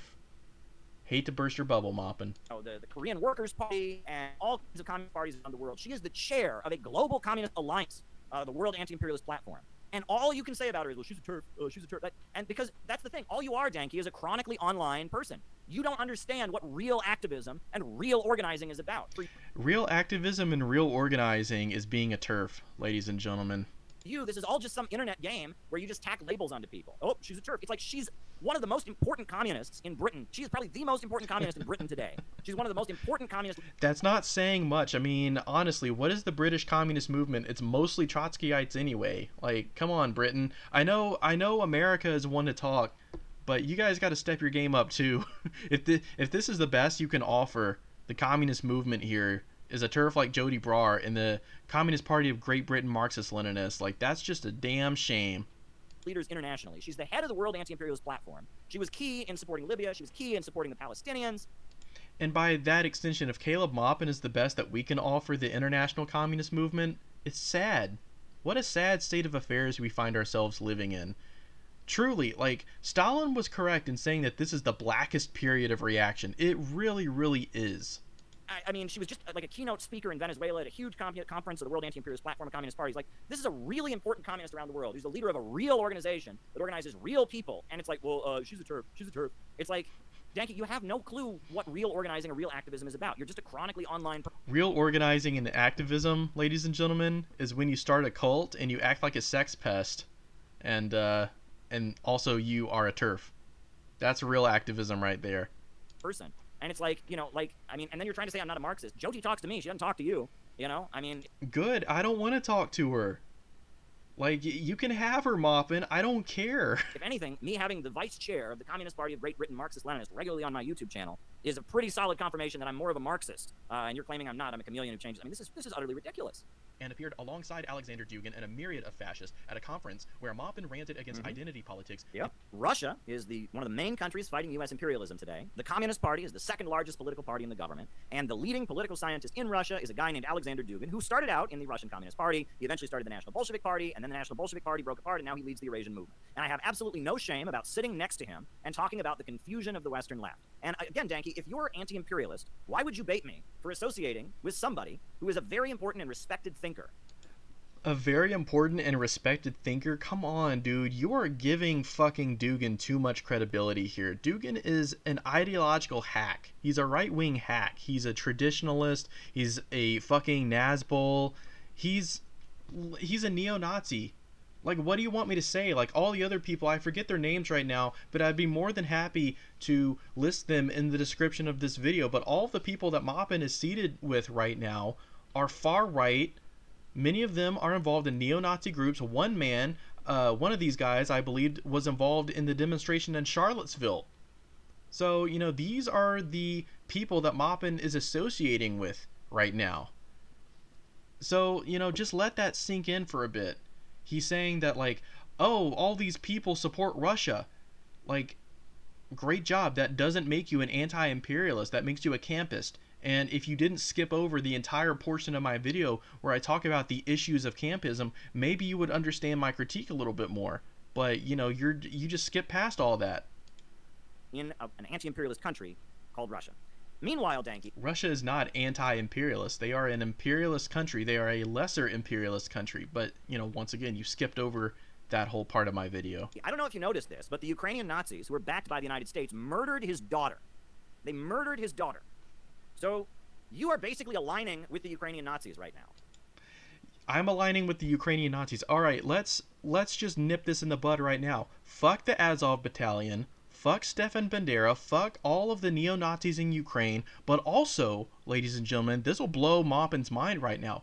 Fuck all the neo-Nazis everywhere. Fuck the neo-Nazis in Russia. People like Dugin. Fuck the neo-Nazis in Ukraine.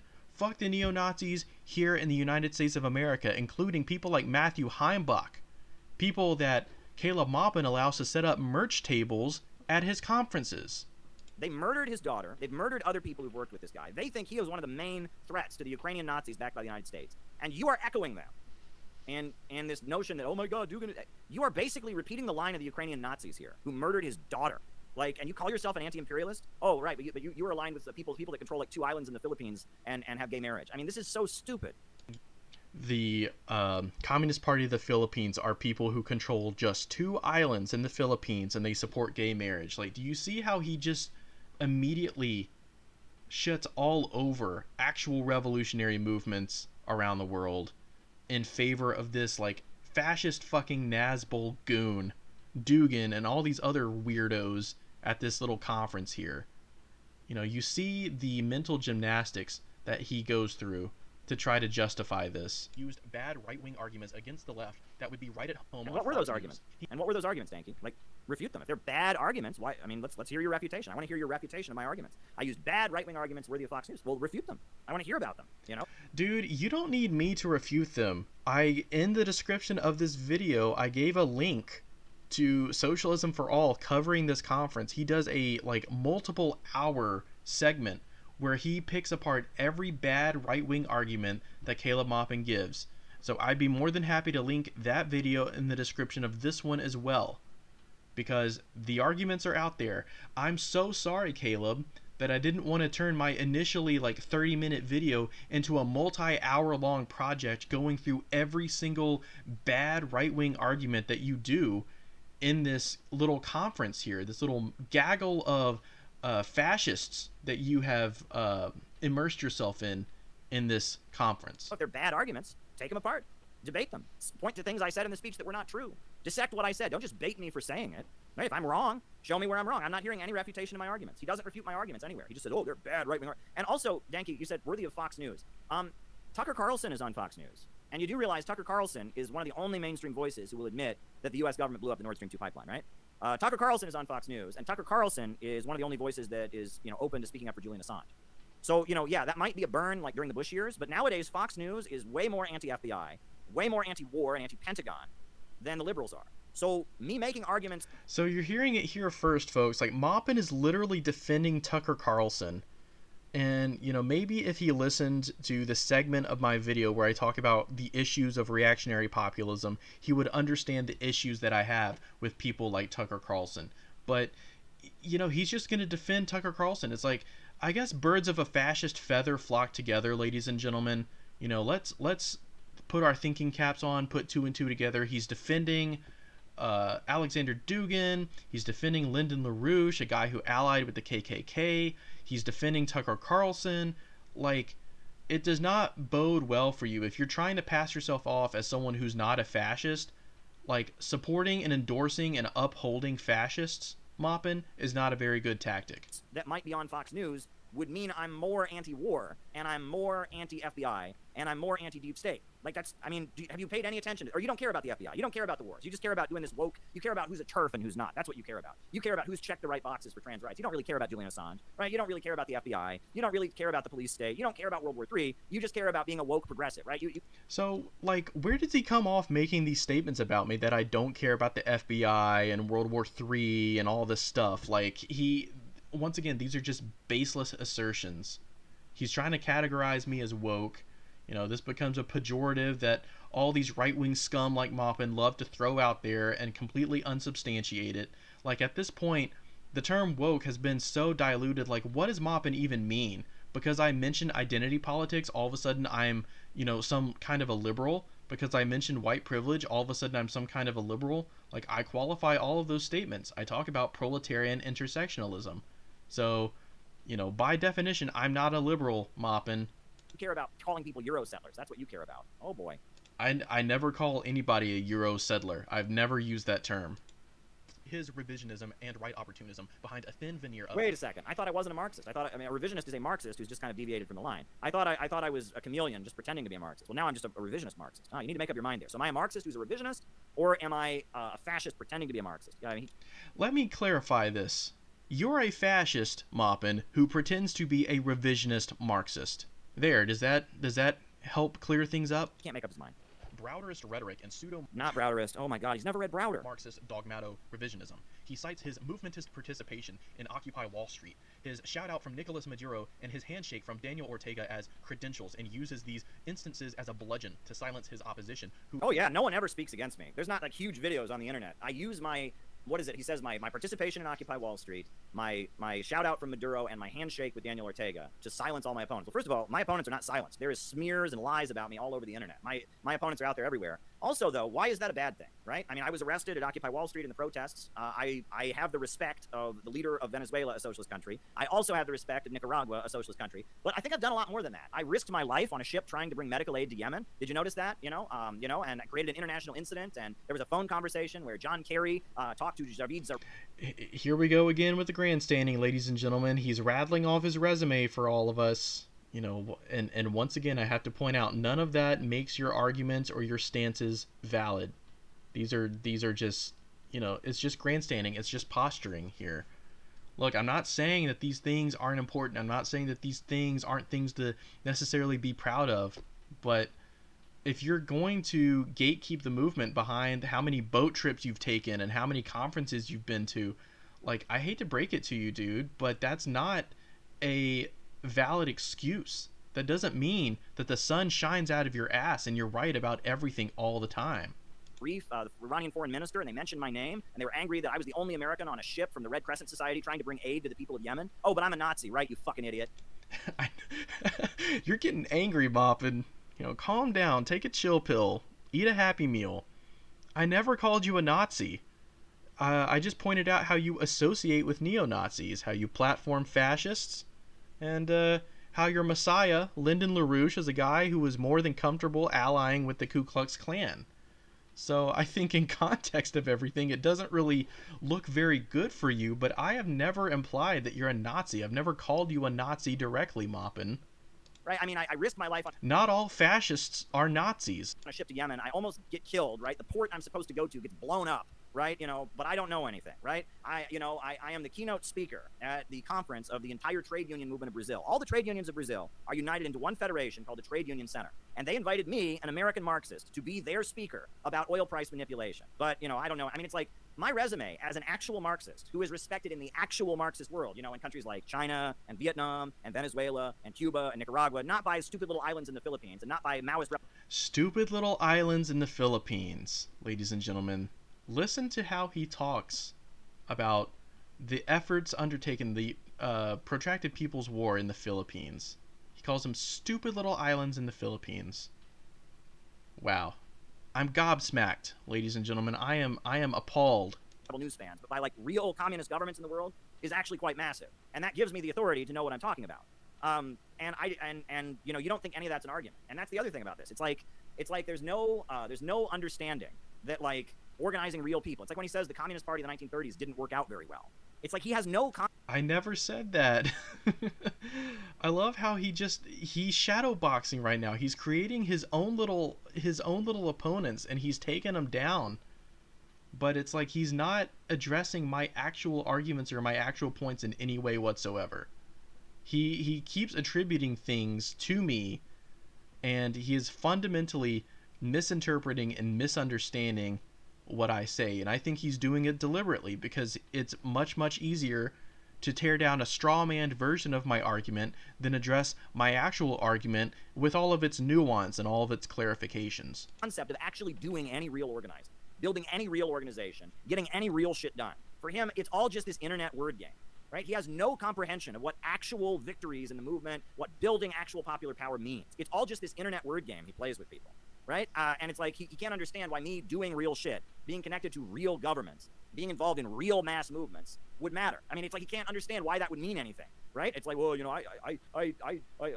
mean, it's like he can't He's getting upset here, ladies and gentlemen. comprehend that. It's like he thinks, the fact that I've done a lot of real shit. I've spent a lot of time in Iran. I made a documentary about Iran. I went to Ferguson. I made a whole documentary about the Ferguson uprising where I interviewed people. When I was in Cleveland, I video recorded an act of police brutality against 2 black high school students, and they got acquitted in court because of my fucking video, right? And you want to go along with the people trying to tell people I'm a neo-Nazi, right? I have done more to fight racism.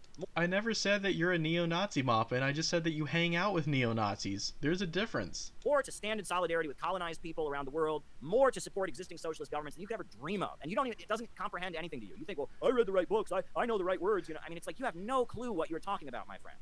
I have done more to stand in solidarity against oppression, to challenge the low-wage police state, to build an organization, and because I'm doing real shit and aligned with real governments and real mass movements, because I've been arrested, because I'm trying to build an organization and hold a community of people together, I have been more viciously targeted than you could ever imagine, my friend. I can't even describe, if you talk about the kind of things they've done to me, digging into my personal life and all of this, right? And all you've got is, he talked to a turf. Like, you are unbelievable. You have no clue what any of this actually means. This is real shit. Those Maoists that you romanticize in the Philippines, when they have a war and they shoot, like, those are real bullets that come out of their guns, and like real people get shot and real people die. You have no Wow, I didn't even realize that, ladies and gentlemen. In a war, people die and guns get shot. Wow, you learn something new every day. 2 minutes ago you were saying that they occupied 2 stupid little islands in the Philippines, so now you're using them as a prop to bolster your own argument that I'm some kind of a LARPer. I don't know. This is why I call you a chameleon, Maupin. comprehension of any of this. Because one second you're saying that the Filipino Revolution, oh, they're just some 2 stupid little islands in the Philippines, and the next you're like, oh, they're shooting guns and they're fighting a war. So it's like, which is it? Are they just some stupid fringe, religious fanatics on 2 stupid little islands in the Philippines, or are they actually out there fighting a real struggle? You have absolutely no comprehension of any of this. This is all just an internet word game. This is all just a bunch of debate bro stuff to you. And you sit... It's hilarious that he accuses me of being a debate bro because, in the video that he's addressing right now, I talk about my issues with debate bros. And in fact, Maupin is much more equatable with a debate bro than I am. I refuse to debate people like Maupin. I refuse to debate people like Haas and Yankee Tanky and Vosh, because that's playing into their game. That's playing into their grift. So it's hilarious that he accuses me of being a debate bro, when I literally, in the same video that he's addressing, talk all kinds of mad crap about debate bros. Bless his little heart. There and you're just like, well, actually, it's a revisionist. The dogma told. It's like you have no clue, and it doesn't occur to you why it might matter that I'm doing real shit and getting real shit done and connected to real people. None of that matters to you. I mean, it's like that right there. And then who do I silence? Who do I silence? Like no one. I'm not silencing anyone. Smears and lies about me are everywhere. I have no ability to silence people. If I could silence people, things would look a lot different. You know, YouTube and the algorithms are rigged to tell dirty, nasty lies about me. And you're repeating those dirty, nasty lies, and you think... What lies have I repeated, Maupin? Seriously. Oh, I slipped up one time and I said you gave an uncritical interview to Cultured Thug when in fact it was a debate. But, you know, I can use the term debate in quotations right here because you went very, very soft on Cultured Thug. It's kind of a stretch to call that a debate, honestly, dude. Somehow you're being silenced. You are basically repeating the Vosh line against me.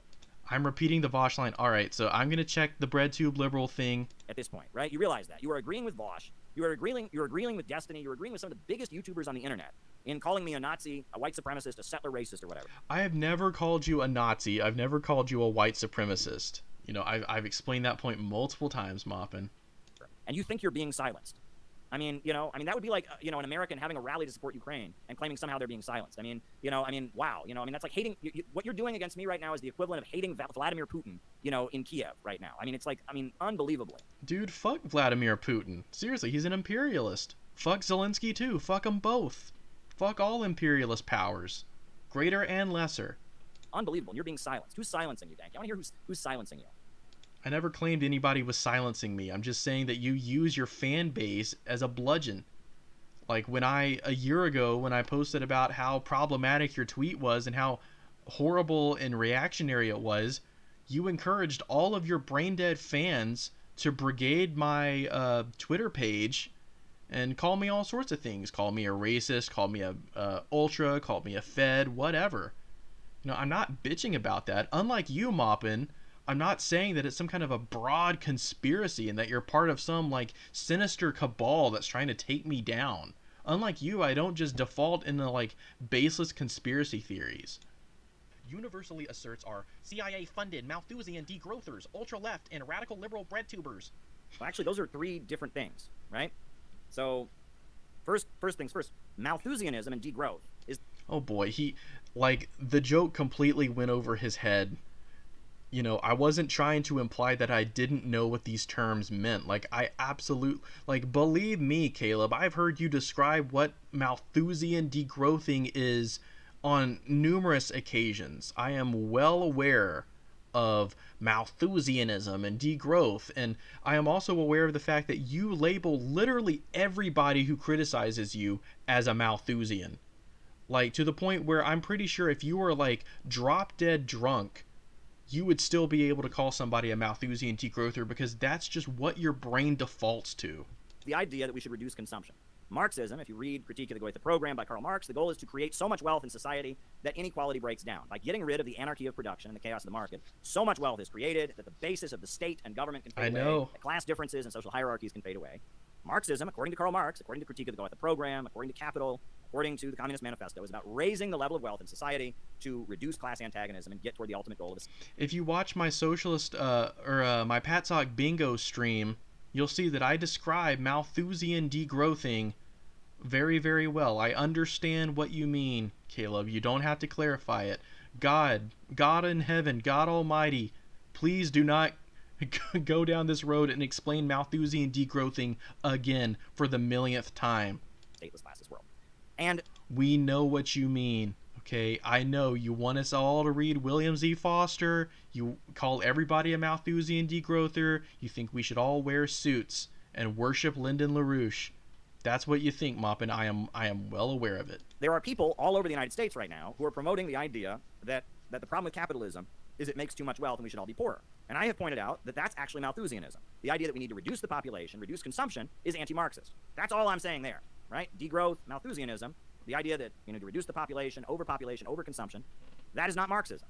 And that's that. So that's the first thing. It has nothing to do with the second thing, right? BreadTube.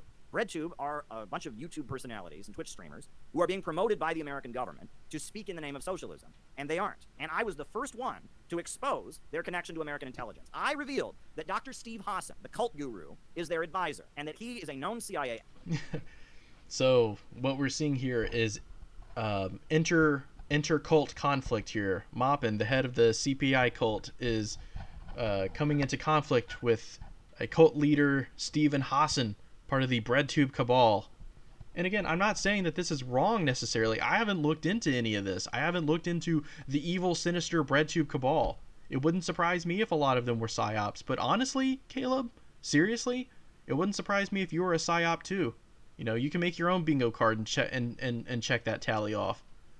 But unlike you, I'm not gonna say that I know for sure. I'm not gonna claim with any degree of certainty. It just wouldn't surprise me. Now, honestly, if we're talking about LaRouche, I'm almost certain that LaRouche was a Fed. I'm almost certain that LaRouche is some kind of a psyop. And so, you know, that calls you into immediate suspicion by association, Caleb. But I'm not going to go so far as to say, I know definitively, Caleb Maupin, that you yourself are a Fed. Asset. His mentor was Robert J. Lifton, the U.S. Air Force psychiatrist, and he's well connected with American intelligence. And I revealed that. And then after I revealed that, Grayzone revealed that Abigail Thorne, Philosophy Tube, one of the main BreadTubers, is getting directly funded by the British government and the royal family. And then ContraPoints got the endorsement of Hillary Clinton. Hillary Clinton did a whole segment about how awesome ContraPoints is. So this is completely separate. My critique of degrowth and Malthusianism. That's all the more reason not to like ContraPoints. Like, you're saying this like this is some kind of an argument that will just completely blow me out of the water. But guess what, Caleb? I don't like any of those people. I don't like BreadTube. Fuck BreadTube. Seriously. Like, congratulations. You proved that BreadTube were a bunch of sellout hacks. Like, fine. I agree with you. They are a bunch of sellout hacks. I agree with you about Malthusianism and degrowth. It's bad. It's eugenic. It's disgusting. And it's stupid. My whole point is that you universally assert that all of your detractors are Malthusian degrowthers and BreadTube liberals and part of this, like, government operation against you. That was my point, Maupin. That is just my understanding of Marxist economics. BreadTube and the CIA, I have been completely validated on. I have been more proven correct than anybody. All I had was inside information about Steve Hassan, and I wrote my book. And then Grayzone got receipts about British intelligence, and then the icing on the cake was ContraPoints getting endorsed and hugged by Hillary Clinton. I have been more proven correct than anybody. So the fact that you would bait me on that and think that that's the same thing as the degrowth, that's not the same thing at all. That's a completely different thing. I never said it was the same thing. Like, once again, Maupin, you're not understanding what I'm saying. But I was completely validated on that. I was completely validated on that. 100%. Everyone admits I was right now, right? Everybody admits that I was proven correct. I was completely proven correct. Grayzone has validated me. Hillary Clinton has validated me. We now know what I said. BreadTube serves imperialism. I didn't even completely lay out the allegation. People were like, oh, he said BreadTube CIA. I didn't exactly say that in the book. I said they're probably being backed by a faction within our deep state, and nobody has ever been proven as right as I was. I mean, I was completely validated. And there's even a stream where, what's his name? That kid who was big in the BreadTube universe, the ex-alt-right kid. I can't even remember. Oh, Caleb Kane. Where he says, well, it's not just Steve Hassan. He says, I only talked to Steve Hassan a few times. There's this whole network of exiting extremism and deprogrammers that Steve Hassan is connected to that's very tied in with the CIA. There's a clip where they're trying to, like, own me, and they admit, oh, it's not just Steve Hassan. There's this whole network of ex-extremists who are tied in with BreadTube. Go and look at that clip where Caleb Kane says, oh, Caleb's not just right, he's 100% right. And they somehow think that that's a burn, right? Nobody has been more proven correct than I am on this point. I am beyond validated on this point. So the fact that he thinks that's a burn, he thinks somehow he's got me on this point. Like, I'm sorry, what I wrote, I had far less evidence than is out there now. Everybody knows I was right, to the point that the BreadTubers now joke about it, right? Abigail Thorne begins her videos by saying, I'm funded by George Soros, haha. You know, they basically admit they're CIA now. They do segments with Hillary Clinton. I am the guy who blew the lid on BreadTube. And BreadTube are the biggest shills for U.S. imperialism there are. If anything, you should be making videos about how I am heroic. You should be making videos about how I'm right, and I exposed a big conspiracy against Marxism. Because the ruling... Man, there have been a lot of Marxists exposing BreadTubers out there. You are not the only one, Maupin. Even if you were the first, like, that is not your exclusive territory. You cannot get the exclusive credit for being the guy who denounces BreadTube and exposes BreadTube for the imperialist, radical liberal shills that they are. Okay? I seem to recall that in the early days of my channel, I did the same fucking thing. I talk just as much crap about Vosh as you do, Caleb. But you don't see me going around acting like I'm the only one who has ever said anything bad about Vosh or anything bad about BreadTube or radical liberals in general. I mean, your medal's in the mail, Maupin. Congratulations. You denounced BreadTube. Great fucking job. Class of the United States, the Steve Hassan wing of the deep state, MI6 and British intelligence, and now Hillary Clinton, they all came together. They all got together, and they started promoting Marxists on the internet. And I was the first one to call it what it was. I was the first one to call it out for what it was. And if anything, you should be in awe of how correct I was. And the fact that you're making a hit piece on me to align with the BreadTube people. Oh, aligning with the BreadTube people. I'm making a hit piece, ladies and gentlemen. Like, that's another tally on the bingo chart. Who I exposed shows that you are utterly pathetic. If Hillary Clinton approves, then they're deep state.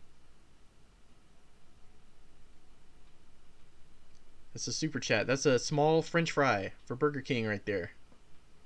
$1.99. Let's continue. And keep the super chats coming, folks. We're well into the show, but I got to have something to talk about in the second half. So there you go. All right. Oh my god. I feel like I'm trapped in a vortex right now, ladies and gentlemen. This video just keeps going and going and going. This is like over 2 hours long now. I want to thank everybody for your patience watching this. I hope that you have this on in the background because, man, this is a slog right here. We are doing the long march. the long internet march right here, ladies and gentlemen. Continue. Regardless of who is criticizing him, a knee-jerk default into baseless conspiracy theories, a whole... Oh shit. Should I check the Malthusian degrowth? He did not technically call me a Malthusian degrowther, so I'm going to leave that unchecked. Hearted refusal to engage in criticism or self-criticism in a slanderous attempt to enshrine himself as the only... Danky, you don't actually engage in real criticism. Calling someone a Nazi is not real criticism. Well, that's good, because I never called you a Nazi, and if I did, I would substantiate it. I called you a crypto-fascist. I called you a, someone who pursues reactionary populism, settler nationalism. I said all those things about you. I never said that you were a Nazi. I just pointed out how you associate with neo-Nazis, like Alexander Dugin and Matthew Heimbach. Calling someone with the record that I have of standing in solidarity with oppressed people around the world, fighting against the low-wage... Oh, God. Here we go. More grandstanding, ladies and gentlemen. He's whipping the resume out once again. ...police state here in the United States. And calling them a Nazi is not real criticism, okay? That's just not real criticism. That's not respectable criticism. I'm open to criticism. In fact, I appreciate genuine criticism. Nothing in this video so far has been genuine criticism. You basically said anyone who waves an American flag is a nationalist and a racist. You lied about Earl Browder. You claimed a debate that I had with a fascist was somehow an endorsement of them. You dismissed one of the greatest Marxists in the Western world, Jyoti Brar, as a TERF. You're damn right I did. She's a TERF. She's a TERF. She's a TERF. She's a TERF. Get mad, Maupin. I've not heard a single legit criticism in this video so far. So the fact that I don't respond to trash like this, where you call me a racist and a white supremacist and a fascist... I never called you a racist and a white supremacist. My God, Maupin, do you need to get your hearing checked? Do you not know, like... I just love how he continuously strawmans my positions and my arguments against him, and he says that I'm saying things that I'm not. Like, this is a hallmark of dishonesty. I should have put that on the bingo chart, strawmanning me, because you've done it like a billion fucking times so far, Maupin. And somehow a revisionist Marxist, which those things are different. You know, the fact that I don't respond to this kind of crap with sympathy, that doesn't mean I'm not able to take criticism. Real criticism would be, I think you could do it this way, I think you could do it that way, I think you're wrong on this point. That's... Hey, Maupin, I think you could do it this way. Don't associate with fascists. Don't go to conferences full of Nazbols. Don't worship Lyndon LaRouche, a guy who allied with the KKK. Don't praise TERFs. Don't talk to TERFs. You know, there's some criticisms for you. That's not what you're doing here. You are character assassinating me. You said that I'm the #1 threat, not the U.S. imperialist. You're basically telling people that me and the Center for Political Innovation, not the FBI, not the deep state, not the people trying to get us into a war, not even the social democrats like AOC, but me and the CPI, we are the main threat, the #1 threat. That's exactly what I said, ladies and gentlemen. He's not taking what I said out of context or strawmanning my position at all. He's been doing this entire time. And you expect me to treat this like it's just a legit criticism? Like it's like, oh, he's got a point there. Oh, yeah, well, that's a fair point. I'll have to think about it. Like, when you engage in this kind of childish character assassination, no one has any obligation to take it seriously. How have I assassinated his character? Like, all I've done is just point out things that he's done. Like, the most he has to say about me is that I called his quote unquote debate with Culture Thug, an uncritical interview. Wow, Maupin, you really blew me out of the water on that one. The rest has just been baseless straw mans and conspiracies. If you were to actually read anything that I wrote, and come up with a real criticism of what I wrote, I would like that. And in fact, one of the best criticisms I ever got was from a libertarian. I'll tell this story, right? It's a sidetrack, but hey, what the heck? Oh boy, here we go. I'll tell this story because actually you can learn from criticism. Criticism is a good thing.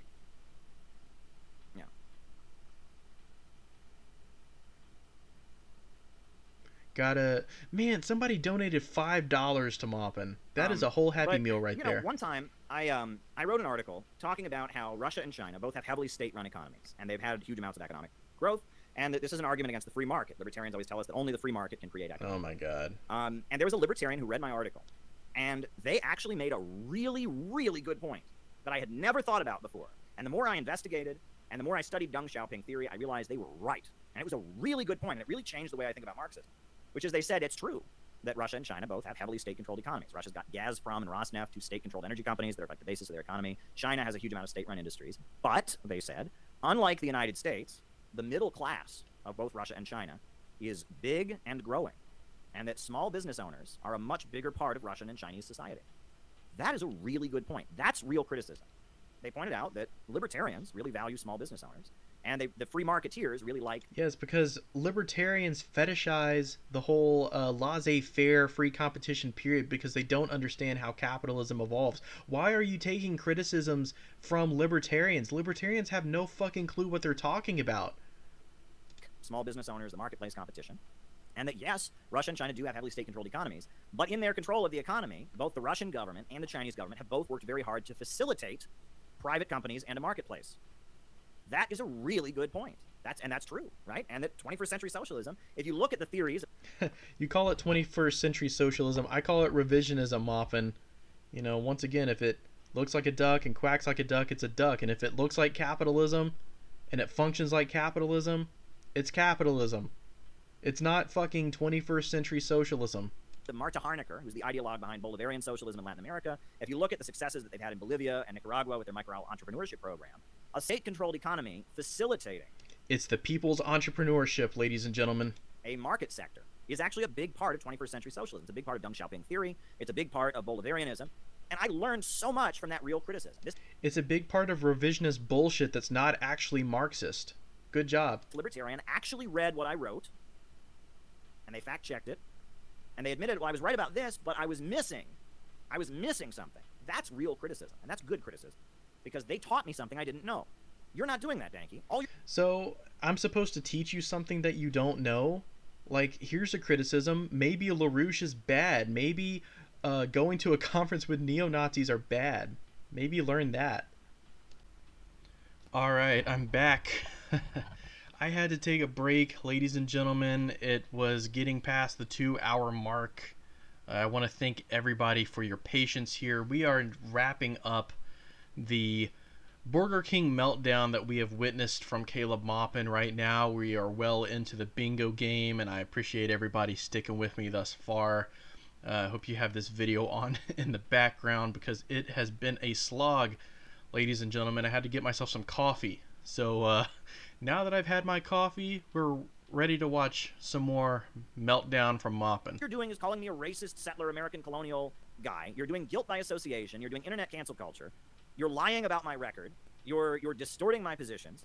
You're calling us Nazis. Like, none of this is legit. I haven't called you a Nazi. I haven't said that you're a racist. I'm not distorting your positions because nothing I said in my video was inaccurate, except for that cultured thug slip up, you know, where I called your quote-unquote debate a uncritical interview. Criticism. This is just childish baiting. This is just childish baiting. That's all this is. You know, you hear LaRouche, you get triggered. You hear China, modern China, you get triggered. You hear turf and you get triggered. Like, none of this is... You're damn right. Those are all things that you should get triggered about. Legitimate criticism. And so when you come at me with this kind of garbage, right? None of this is all just chronically online loser bullshit. He talked to a fascist one time, and then he talked to this woman who was like a turf, and he likes LaRouche, and this is not legit. This is not legit. What was with that interpretation? That interpretation was not legit, dude. That impression that you gave, that was not legit. Criticism. But you're not engaging with my ideas. You're not pointing out flaws in my logic. You're just cancel culture baiting. That's all you're doing. LaRouche is bad, and like he promotes LaRouche. And this woman in Britain, like I don't know anything about her, but I heard that she's like a TERF, and so like you talk to her and she's a TERF. Oh my god, oh my god. That's all you're doing. I'm not going to respond to that politely. I'm not going to give that any respect because that's not genuine criticism. That's just stupid, chronically online bullshit. And it fits in with you saying that the Communist Party of the 1930s didn't work out too well. I didn't say that, Maupin. I've made this point multiple times. Good night. Good night. Good night. True Marxist in America today. When have I ever said that? That I'm the only true Marxist in America today? When? Show me one place where I've ever said that. His followers in the CPI dogmatically devote themselves to Maupin, and Caleb is fond. Did you hear all that? All CPI members in there. Just so you know, you dogmatically devote yourself to me. Did you hear that? Just so you know. I mean, that's what he knows about your life, right? You know, I think you've all quit your jobs, right? You've all signed over your homes and property to me. You all walk around with T-shirts with my face on it. Like, has he ever met a member of CPI? You dogmatically devote yourselves to me. This is just stupid. This is just stupid. Of unleashing his followers on any and all detractors he has. I unleash my followers. Like, this is so sad. Were people mean to you on the internet, Danky? Were people mean to you on the internet? Yeah, they were mean, but I don't give a shit. I expect it. You know, I honestly don't care. I don't care how many Maupinoids hate my video. I don't care how many, CPI Patsock idiots hate my video. You know, feel free to leave me a sternly worded comment in the comments section. Feel free to ratio me. Feel free to call me a soy boy. I honestly don't care. I unleash my followers. Were people mean to you on the internet, Danky? Like, I mean, that's right, Ryan. Go get him. Go get him. All right, all right. I mean, this is just, oh, God. This is so sad. I unleash my followers. Like, dude, Danky, if you're going to do this, I'm just telling you this, Danky, right? I'm doing you a favor by doing this whole damn thing. And we'll talk about that later. But I'm just all right, here, riding on the coattails, did it once again. I'm doing you a favor, Danky. Tell you another thing, Danky. If you're going to do this and make videos about Marxism on the internet, you got to be able to deal with people being mean to you. You got to be able to deal with people canceling you, digging into your personal life, insulting you on an emotional and personal level. Look, I've been through hell. They have gone after my wife. They have gone into the details of my marriage. They have been so vicious and evil to me, and I'm still here. Look, all right, so I'll just say this. I denounce anybody that goes after Maupin's wife. I denounce anybody on here that goes after Maupin's family. Look, you can attack people based on their ideas and based on their associations while not attacking them personally. It's low-hanging fruit. The spanking stuff, it's low-hanging fruit. Look, there are so many valid criticisms that one can give of Maupin. So why even go there? I'm not encouraging anybody to attack Maupin's personal life. I'm not encouraging anybody to attack Maupin's wife or to attack his family. I would discourage that, and I would wholeheartedly denounce that. And honestly, if I can just clarify something, I don't want any harm to come to Maupin. I don't wish him any ill will. I said the same thing on my Patsock bingo card. I don't wish these people any ill will. I just wish that they would either issue some form of self-criticism, sort of re-examine and reevaluate their positions, or that they would just get off the internet altogether and stop polluting it with this Patsock bullshit. But I don't wish any of these people harm. I don't wish any of them ill will. I don't want any of them doxxed. I don't want any of them, harassed in their personal life or anything like that. So if he's going to try to say that, that's what I'm out there to do, I'm out there to just tear him down, that's not what I'm about. That's not why I made the video. So if you're upset that somebody who likes me was unleashed on you to be mean to you on the internet, you're in the wrong business, my friend. You are in the wrong business. I mean, you're doing that whole I had him on my podcast once, I'm sorry. Dude, I'm just telling you, it's only going to get worse from here. Right? I mean, if you can't handle CPI members arguing with you after you make videos like this, if you can't handle being able to say, yeah, I had Caleb on my podcast, but I don't agree with him anymore. I mean, if you are this pathetic as you revealed yourself to be throughout this video, I mean, this whole video just screams that people were mean to me on the internet. I'm not even going to show the Haas part, right? Haas can deal with the Haas part. That's really the Haas part. It's just a lot of, people were mean to me on the internet. If I made a video every time people were mean to me on the internet and cried pathetically like this person, if every time somebody... I don't give a shit if people are mean to me on the internet. I don't give a shit if, honestly, I am proud of the fact that Haas and the infracels hate me. I am proud of the fact that everybody in CPI thinks that I'm an idiot. Because guess what? It's good to have enemies like that. I would rather have them as my enemy than principled Marxist as my enemy. I don't care if everybody on BreadTube thinks that I'm an authoritarian and calls me a tanky red fascist. I don't care if everybody in CPI and all the infracels call me a soy boy, beta cuck, and an ultra larper from BreadTube. I honestly don't care. It honestly makes me feel better about myself knowing that I am hated by such a loathsome crew of people. I used to work with has changed their views and didn't associate with me. I had to get on here and do a whole leap and backflip about, oh boy, this person really has no emotional strength. This is a really weak person, and he's Oh, there's the soy boy. I'm counting that as a soy boy insult. setting himself up to be just hurt in a lot of ways. I mean, he should stop doing this. I mean, if he doesn't want to get hurt, he should join a real organization. He should join a real organization, build real events, have real protests. That's what he should do. He needs real life movement experience, because the internet is just a mean, nasty place where people are just mean and nasty and lie about people and stuff like that. It's only going to get worse for you here, Danky. It's only going to get worse for you. And if this is how you're reacting to everything that's happened so far, your channel's like tiny at this point. It's only Making fun of my views, subscriber count. going to get worse. The bigger you get, the more jealous people are going to be. The bigger you get, the more people are going to see you as a competitor. The more people are going to tear you down. The more trolls are going to come to your channel. Like, dude, if this is how you're handling, my fans disagreeing with you, or people baiting you because I was on your... Dude, I don't care if your fans disagreed with me. I was just pointing out the fact that when I critiqued you, you like freaked out at me on Twitter and tweeted like 50 tweets tagging me in like a 24-hour period when you were encouraging all of your followers to go denounce me. I'm not saying that's bad. I'm not whining about it. I'm just pointing that out. Like, that's how you react to criticism, Caleb. Like, that is an objective fact. I'm not bitching about it. I'm not saying, oh, Caleb is bullying me and everybody in CPI is bullying me. Boo hoo hoo. Like, honestly, I don't care. Like, the fact that I was able to make a bingo game predicting your response and it's been very accurate so far shows that I don't give a shit about your insults. I don't give a shit. I turned it into a fucking game. Podcast one time a long time ago. You're just going to break, my friend. You're just going to break psychologically. This is going to destroy you. I think we're witnessing someone much closer to a psychological break than I am. Like, honestly, I've been as cool as a cucumber watching this. I've gotten riled up a few times, but nothing compared to the meltdown that we've witnessed from Maupin. Honestly, like, I have conducted myself in a very calm and cool manner. Maupin has just descended into the depths, into the dregs of petty insults. And, I mean, obviously, as you can see from the bingo chart here, I've been spot on with my predictions.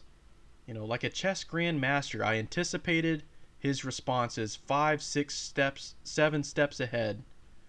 And he has no idea how I have managed to outmaneuver him and anticipate his reaction. And it was pretty much spot on. So I would try to find another way to make a contribution. Oh, we got another ad, folks. Another Burger King ad. It's another Happy Meal. Experience, I tried to reach out to Maupin and constructively criticize his descent, or rather his unveiling, into Nazbol-style rhetoric. Okay, I want to point something out here. This is great, right? He's calling me a national Bolshevik, a white settler colonialist. Who is in this video? I mean, he shows me on the screen here, right? Now, we'll just turn the sound off. We'll keep the sound on, right? This is perfect. Detractors he has. In my personal experience, I tried to reach out to Maupin Here and we constructively go. criticize his descent. That's me, right? He's criticizing my dissent. Or rather his unveiling into Nazbol-style rhetoric. The Nazbol-style rhetoric. He's calling me a Nazi, a white supremacist. This is the... I never called you a Nazi white supremacist. I said Nazbol-style rhetoric. Okay? My words have meaning.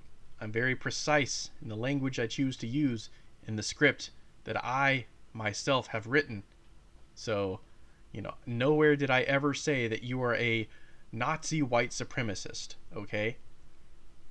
But I think I would be remiss to point out, probably for the 100th time in this video, that you went to a conference full of neo-Nazis and you worship Lyndon LaRouche, a guy who allied with the Ku Klux Klan. Do all the Uhuru people know about that, by the way? Do the Uhuru people know about your worship of LaRouche and who he associated with?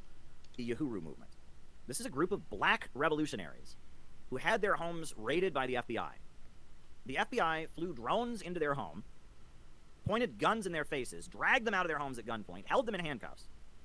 And at our conference that happened just a week afterwards, we gave them a platform and we chanted no more raids, and we have done so much to highlight this case. And you sit on the internet and call us racist and call us Nazis. And at the very moment you're calling us Nazis, you are literally showing us on video doing more to support a group of black revolutionaries than you have ever done. There is not a single video on your YouTube channel, Danky, defending the Uhuru movement or calling out the FBI raids against them. Not a single one. And you are so non-self-aware You show us doing more than you have ever done to fight racism, more than you have ever done to. All right, let me just state this here for the record then. I completely support the black community in their fight against police brutality and systemic oppression. I will admit, I am not intimately familiar with the ideological perspectives of the Uhuru movement. I've been trying to read a little bit more about them, but in general, I support the black community and their resistance against police oppression and systemic racism. So you hear me say it here first, folks. You know, solidarity with the black community against white supremacy. You know, I have no problem saying that in any way whatsoever. Oppose the FBI and their attack on black revolutionaries. And you show a clip of that while you call us Nazis. Can you? This entire clip is just an.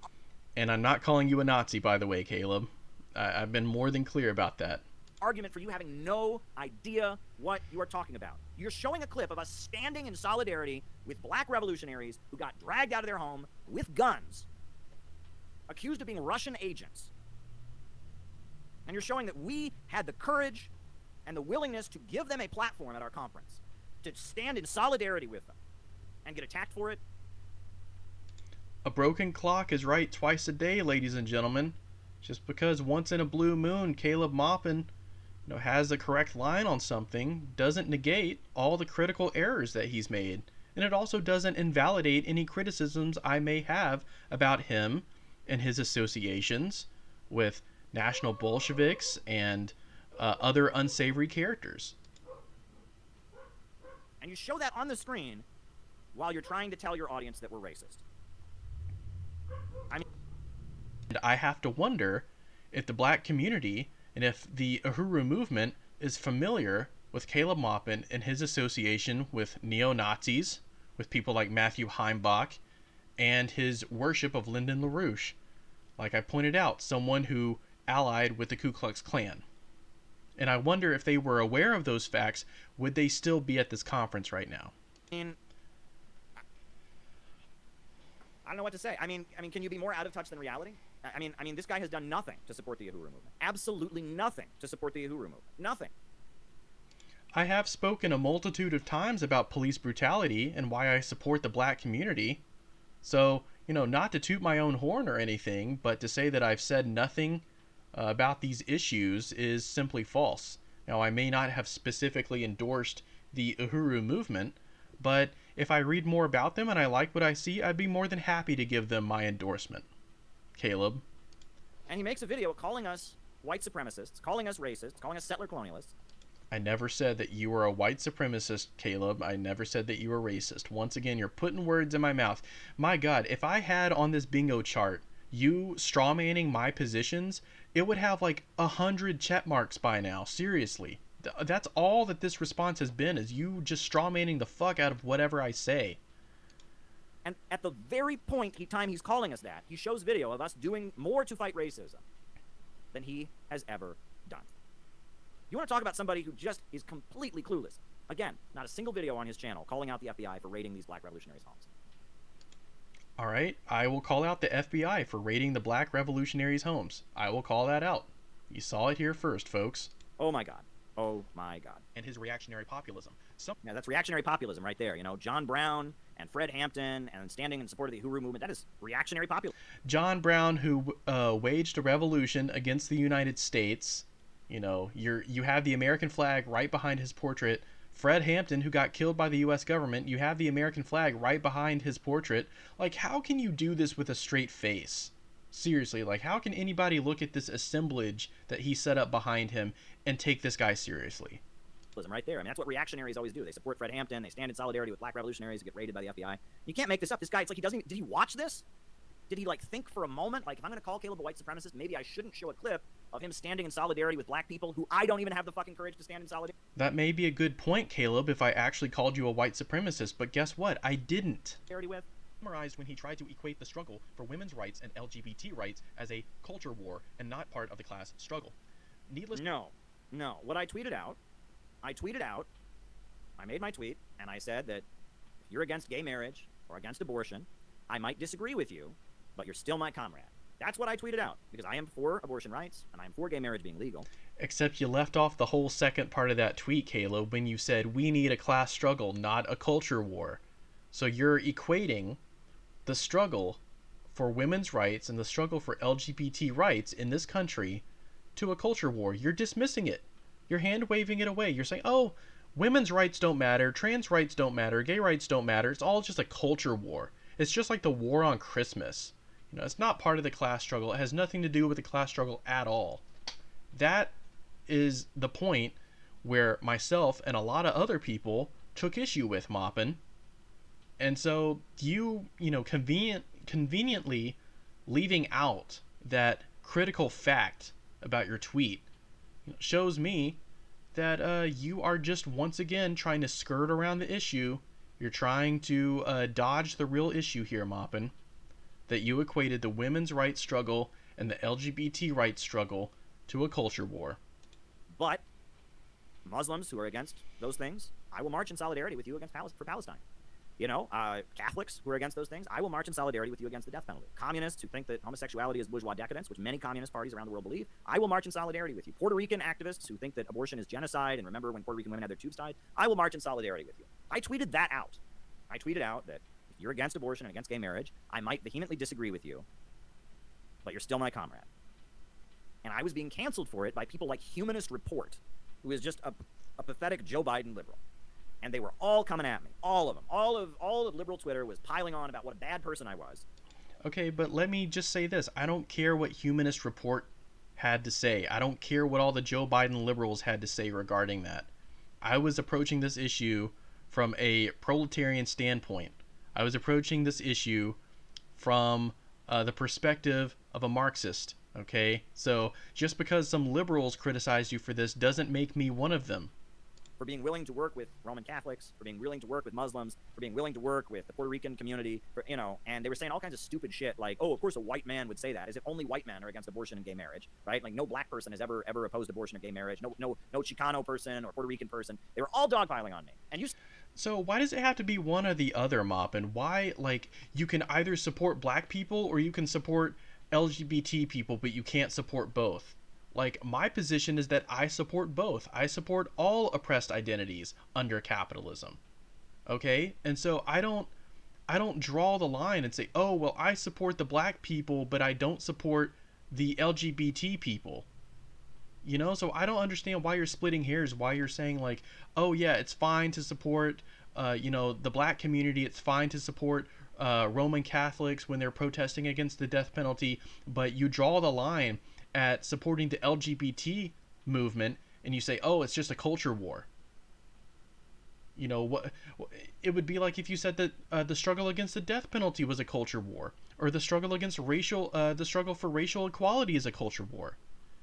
It's the same level of reactionary bigotry, Maupin. I don't understand why you support the black community and their struggle for racial equality, but you don't support the LGBT community, and you equate their struggle to a culture war. Because if you said that about the black community and their struggle for racial equality, it would look really, really bad, and a lot of people would call you out for it. And so why are you surprised when you equate the LGBT struggle or the struggle for women's rights to a culture war and people call you out for that? Saw a communist, a well-known communist, myself, being dogpiled by liberals, and you thought, now I could support the communist who's being dogpiled and canceled. That tweet was retweeted over 1,000 times. They were all piling on to me. It was crazy because I've done a lot more controversial shit in my life. It was one of the most extreme cancels I've ever had. I have never been retweeted that many times. And they were just all jumping on there about what a bad person I was. And Danke saw this, and he saw a Russia Today reporter, TV network that's against U.S. imperialism. He saw the leader of a communist organization being piled on like this. And he then decided to attack me.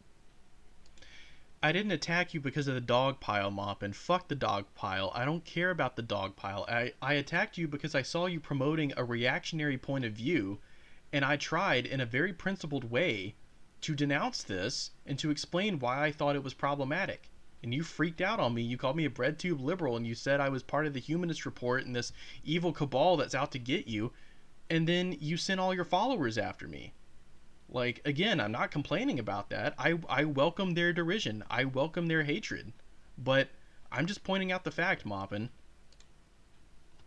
And I don't respect that as legitimate? Of course I don't. I'm being canceled because I'm willing to stand in solidarity with Muslims for Palestine, even if they're against abortion and against gay marriage. I'm being canceled for being willing to work with Puerto Ricans who have the historical experience of white people trying to exterminate them and force. No, Caleb, you got canceled because you called the LGBT struggle and the struggle for women's right a culture war. That's why people were trying to cancel you, buddy boy. Tying the tubes of their women. And so because of that, many Puerto Rican women are against abortion. I'm being canceled for willing to stand with priests and nuns who oppose the death penalty, but also oppose abortion and gay marriage because that's their Catholic faith. I'm being canceled for being willing to stand with the Nation of Islam, one of the most important black revolutionary organizations that also opposes abortion and gay marriage.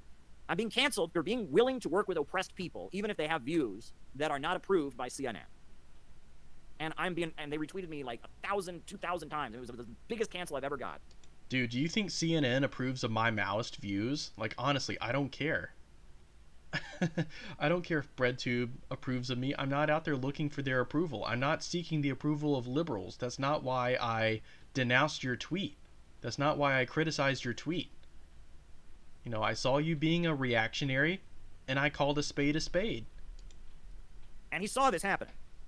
And a lot of people reached out to me and were supporting me. There were a lot of people. There's a great radio host in Chicago who reached out to me. That was great. There were all kinds of people reaching out to me and supporting me during that whole thing. But this guy, he claims to be a communist, and he saw the liberals attacking me for doing what any good communist would do, and being willing to stand in solidarity with oppressed people, even if they don't have socially liberal views. And he decided to attack me. And he's surprised I didn't treat that as a legit point. I didn't go, oh, yes, Mr. Danke. Oh.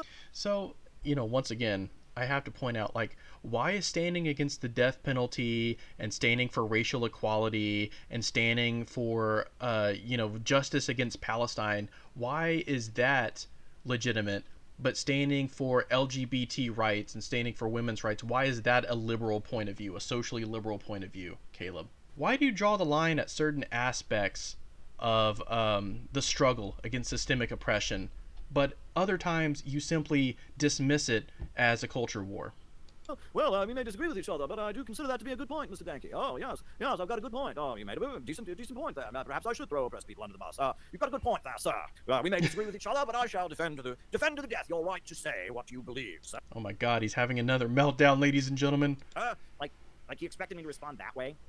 Like, again, this guy has no clue about what's going on in the real world, right? And again, he thinks he's a victim here, right? I mean, that's the other thing. I mean, it's like the pathetic, like, I'm really sorry for having Caleb on my podcast once. The pathetic apology that just wouldn't end. It just kept going. And I'm not apologizing. I've never apologized for that. I'm simply stating a fact, Caleb.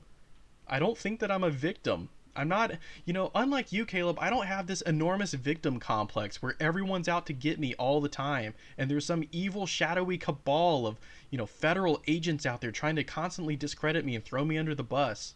Like, unlike you, Caleb, I have a lot thicker skin than you. I'm used to hatred. I'm used to criticism. I'm used to it, and I welcome it. You're the one who flips the fuck out anytime someone has even a moderately principled critique of you. Every fiber in his bone, he denounces and disavows. Oh my God, please don't forgive me for having Caleb on my podcast. And then, oh my God, Caleb unleashes his fans. And some of my fans were mean to him one time. And then now it's like, oh my God. And when he was, and then he's going over the time where I was being canceled for saying something that's completely defensible and completely principled. And I mean, this is sad. This is really, really sad. Anyway, we're almost done. I'll be dedicating an entire episode of Essentials of Maoism to destroying this line of thought. But the short... Yeah, that's right. Mao and all of his writings, like every page of the Red Book has something about the trans question in it. Every page of the little Red Book is on the LGBT thing. I mean, this is so stupid. Essentially, really, is that the bar we're going down now? So, like, because Mao didn't write anything specifically about the trans question, that means that Maoists shouldn't even address the issue of LGBT rights? Like, are you familiar with the line of the Communist Party of the Philippines and the progressive stance they take on trans rights and gay marriage? Of Maoism, and he's going to talk about LGBT. Yeah, like, next thing we know, he's going to be calling the CPP a bunch of wokes. And why that's important, dude. I hate to break it to you, but I am for LGBT rights, but Mao was not, my friend. Maoist communist groups even were not. Some of them. Yeah, I'm familiar with your involvement in the RCP USA, and Bob Avakian, much like yourself, Maupin, is a cult leader, and like yourself, Maupin, he is a reactionary. So, I am well aware that certain Maoist formations throughout history have had a very reactionary view on LGBT issues, but I am looking forward to parties like the Communist Party of Philippines that have a very progressive approach to the LGBT community. Maoist groups were some of the most notoriously homophobic communist groups on the left. The fact that even making a video called Essentials of Maoism, and it would focus on gay rights, shows you got absolutely no clue about what... Yeah, you know, I mean, do you really think... Did Mao take power on a platform of transgender surgeries? Did Mao take power on a platform of gay marriage? You know, I mean, this is... Oh, man, you know... I mean, I am for LGBT rights, 100%. I am against bullying. I was bullied. You know, I was the victim of the anti-gay bullying. You're for LGBT rights 100%, except you equate their struggle to a culture war, you platform a turf, and you have stated on multiple occasions that you are basically associating all struggles for LGBT rights with wokeism, with liberalism. Bullying, and, you know, I sympathize, and I am totally against... I'm totally against any of the, like, shaming and degrading and attacks LGBT people face. But if you think that... I mean, if you think... If Mao were alive today in the United States, do you really think that he would be like, all right, we got to fight for trans surgery. We got to beat up TERFs. That's what Mao would do. If he was... I mean, do you think that's applying Mao's, you know, mass line? Is that what Mao would do if he was alive today? Apply his mass line by going around beating up TERFs? Oh, man. I mean, wow. I mean... Is that the standard we're using here? Like, what would Mao do in the current day? Like, Mao was a product of his time. I'm not expecting Mao Zedong to have been 100% right about every single issue all of the time. Only a dogmatist would say that.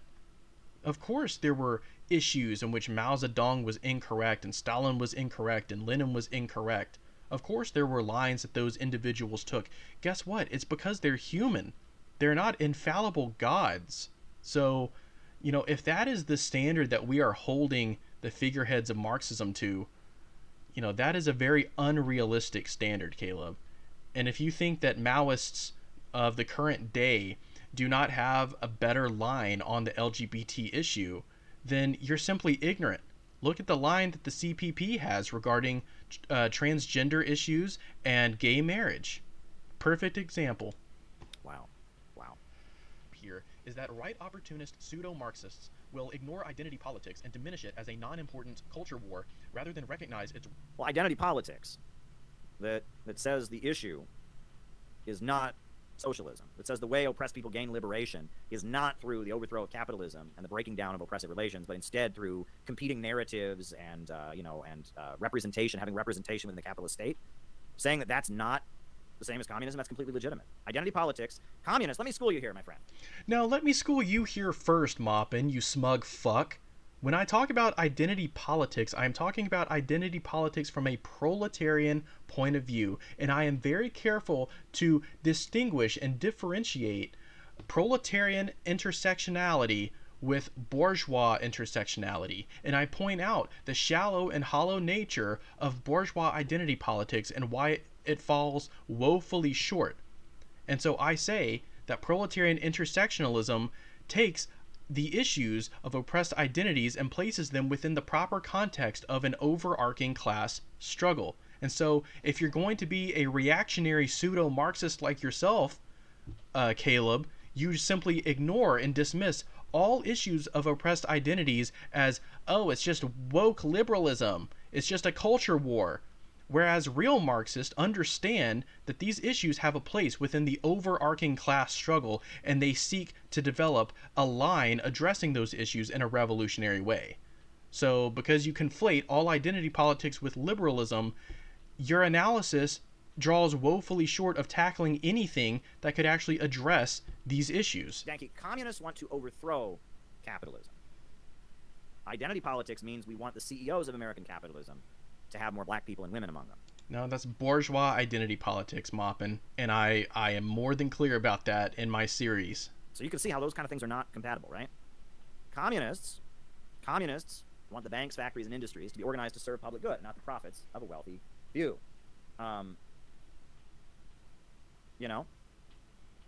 That's what we want. That is what we want. Cool. And identity politics is just about putting out the narratives of oppressed people. Identity politics is just about representation in the seats of power. And so it's a completely different worldview. Maybe if you're only taking into account bourgeois identity politics, but if you're like me and you have a nuanced proletarian view on identity politics, it paints a completely different picture, and it addresses these issues in a completely different context. Completely different worldview. So why does it bother you that I would call that identity politics? I mean, like, do you know what Marxism is? Do you know that this stuff is not compatible with Marxism? I mean, have you seen the clips of Fred Hampton calling out identity politics? You know, where he's arguing about, you know, Baby Doc and Haiti, and I mean, you don't know any of this? Like, do you know what Marxism is? Do you know what identity politics is? It really pees me off that he is like using Fred Hampton as an ideological shield to like excuse his reactionary politics and to talk shit about the oppression of oppressed identities within the class struggle. I mean, and here's the thing: if Fred Hampton was alive today, I hate to break it to you, Caleb, but Fred Hampton was a Maoist, so you'd probably be calling him an ultra and a LARPer and a dogmatic religious fanatic and all that stuff, all the stuff that you called me. But because Fred Hampton's dead, just like Lenin said in State and Revolution, revolutionary figures of the past are rehabilitated to suit the interests of the establishment, of the mainstream. And I'm not saying, Caleb, that your views are necessarily establishment and mainstream, but you are rehabilitating Fred Hampton to use as an ideological shield, to shield yourself from criticism for your reactionary, opportunistic embrasure of reactionary populism.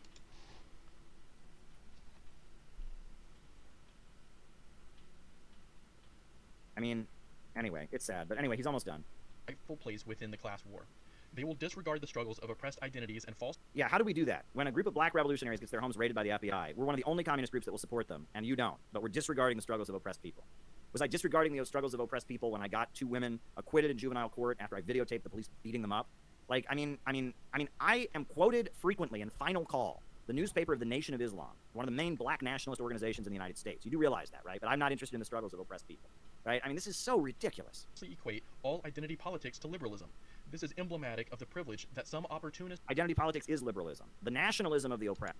That tells you everything you need to know about his understanding of identity politics. That's different. But identity politics is liberalism. Identity politics is liberal. It just says we need more representation within the capitalist power structure. It says that there's not a class struggle. It says the goal is not to create socialism.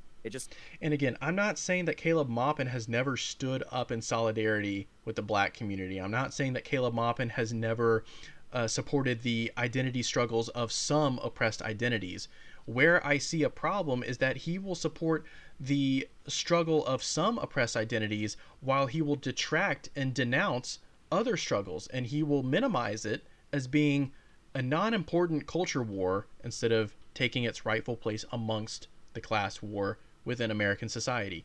I mean, does Caleb Maupin honestly think that the struggle for women's rights and the struggle for LGBT rights in this country don't have a place within the class war? Because that is what he implied in his tweet.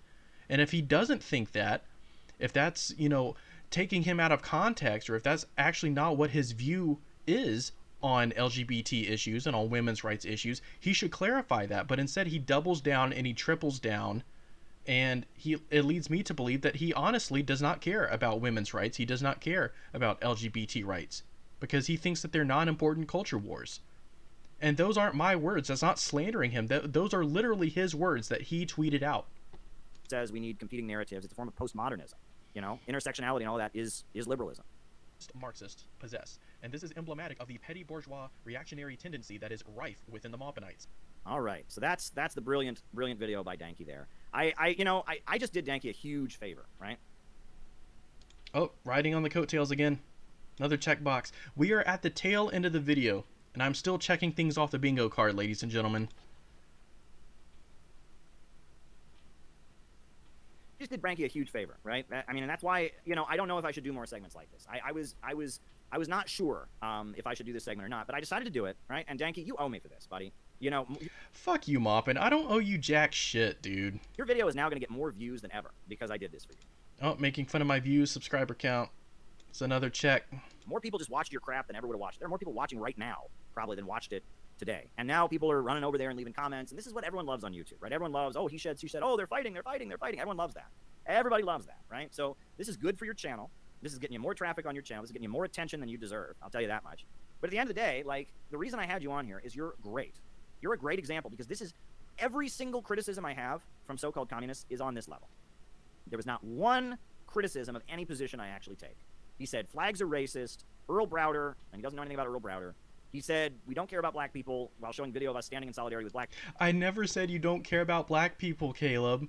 I never fucking said that. I never said that flags are racist. Like, where do you get this shit from? I think that you have this idea of what I say in your head, and you are so out of touch with reality that your imaginary version of me and your imaginary version of my arguments are like the only reality that you experience. You are living in a delusion, my friend. I have not said any of that stuff. You have claimed in this video that I have said so much shit about you that I literally never said. And I challenge anybody to go back and watch my video. Find a time where I say, oh yeah, Caleb Maupin's a racist. Caleb Maupin's a white supremacist. Caleb Maupin's a Nazi. Guess what? You're not going to find any of those because I don't say that. People that he doesn't stand in solidarity with, he's got nothing. Once again, I'd be more than happy to stand in solidarity with any non-white individual protesting systemic racial oppression and white supremacy. I will gladly stand in solidarity with you on those issues. It's like that. There's no substance to any of that. It's just internet cancel culture, childish bullshit. That's all that was, And that's most of the criticism I get is like that. It has no substance whatsoever. It's just bullshit. Maybe my perceived criticisms of you, Caleb, don't have any substance because they're not my actual criticisms. They are unsubstantiated strawmen that you have created to bolster your own position and tear my actual arguments down because they are not reflective of my actual arguments. You've done nothing this entire video except for strawman every position about you that I have made, every critique about you that I have made. You have done nothing but take it in bad faith and you have strawman them. So congratulations, Caleb. You've spent the past 1 hour 36 minutes shadowboxing yourself, shadowboxing an imaginary version of my arguments. Right? That whole video, that was 6 minutes. I showed you the 6 minutes where he talks about me in this video. It's all just bullshit. Like, that's it, right? And I didn't waste time about Haas. Haas can defend himself. He can talk about himself, right? I didn't talk. It's all just bullshit, right? There's not a single legit criticism there. He's triggered by flags. He's triggered by LaRouche. He doesn't like modern China. That's all he's got. Yeah, I have critiques of modern China. I definitely have critiques of LaRouche, and I have critiques of American patriotism. Sue me. Actually, don't sue me, Maupin, because you probably would actually try. You threaten to sue CPUSA. That's it. That's all these people have. Right? You want to talk about thin-skinned? Imagine trying to sue the CPUSA, and then in your live streams you're like, oh, I defend the CPUSA. CPUSA in the 1930s was awesome. But you're going to turn around and sue them because they, called you a racist or whatever. That's all they've got. People were mean to him on the internet. He's really, really, really sorry for having me on his podcast. He didn't know. I'm not sorry. I don't apologize. I'm just pointing out a fact. I am clarifying something for the sake of my audience. I don't give a shit if people like me or don't like me. I don't give a shit if people watch my videos or don't watch my videos. I don't care if my subscriber count grows, if it shrinks. I honestly do not care, Caleb. I don't care. If everyone wants to go out and downvote this video and call me a soy boy beta cuck in the comment section, go right ahead. It does not bother me. I'm not losing sleep over it. Oh, and he cries. He's like almost breaks down into tears about having me on his podcast. I almost break down into tears. Okay. Want to bet? Seriously, Maupin. I think you've almost broken down into tears at several points in this video. You've gotten yourself all fired up. My goodness. That's all he's got. And that's all the criticisms of me. But I really want people to think about what I said earlier. Because what this video was, this was a display of emotional weakness. That's really what this was. Oh, I count that as a soy boy. Checking off the soy boy thing again. The pathetic apology for having had me on his podcast once. Wasn't an apology, Maupin. He couldn't just say, yeah, I had him on once, but we don't agree anymore. No, he had to put on sackcloth and whip himself for having spoken to me. I put on a sackcloth and whip yourself. That's probably one of your many proclivities, Maupin. The projection here is amazing. And then, 3 times, he brought up that people were mean to him on the internet. This is a display of emotional weakness. I don't want people in my organization to be weak. If you're working with... Honestly, people, look at what has transpired over the past like 2.5 hours of this video, who is displaying more emotional weakness here, me or Maupin? With me, I want you to be strong. I want you to be able to withstand criticism. I want you to be able to withstand being attacked. I want you to be able to withstand people lying about you.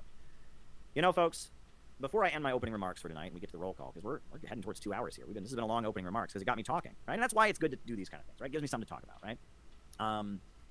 But, you know, I would encourage you, right? You know, just my advice, right? You don't have to listen to me. But if you want to read a book that will teach you about the mindset of a revolutionary, the mindset of someone who is opposed to the status quo, the mindset of somebody who wants to live a moral life, sacrifice for a cause that's higher than themselves, endure persecution, build a movement, I would encourage you to go read the New Testament of the Bible.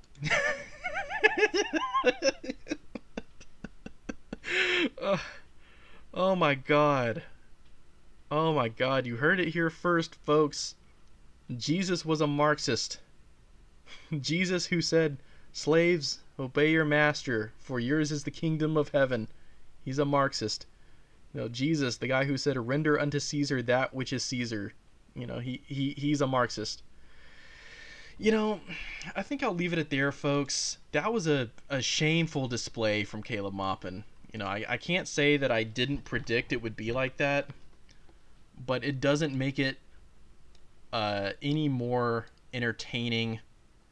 And I feel pretty validated in the fact that I was able to widely predict his responses. And keep in mind that this bingo card was not supposed to just be what Maupin's views and Maupin's responses were going to be. This was going to be like Haas's responses, Yankee Tanky's responses, fucking Jackson Hinkle's responses, like all the Pat Sox.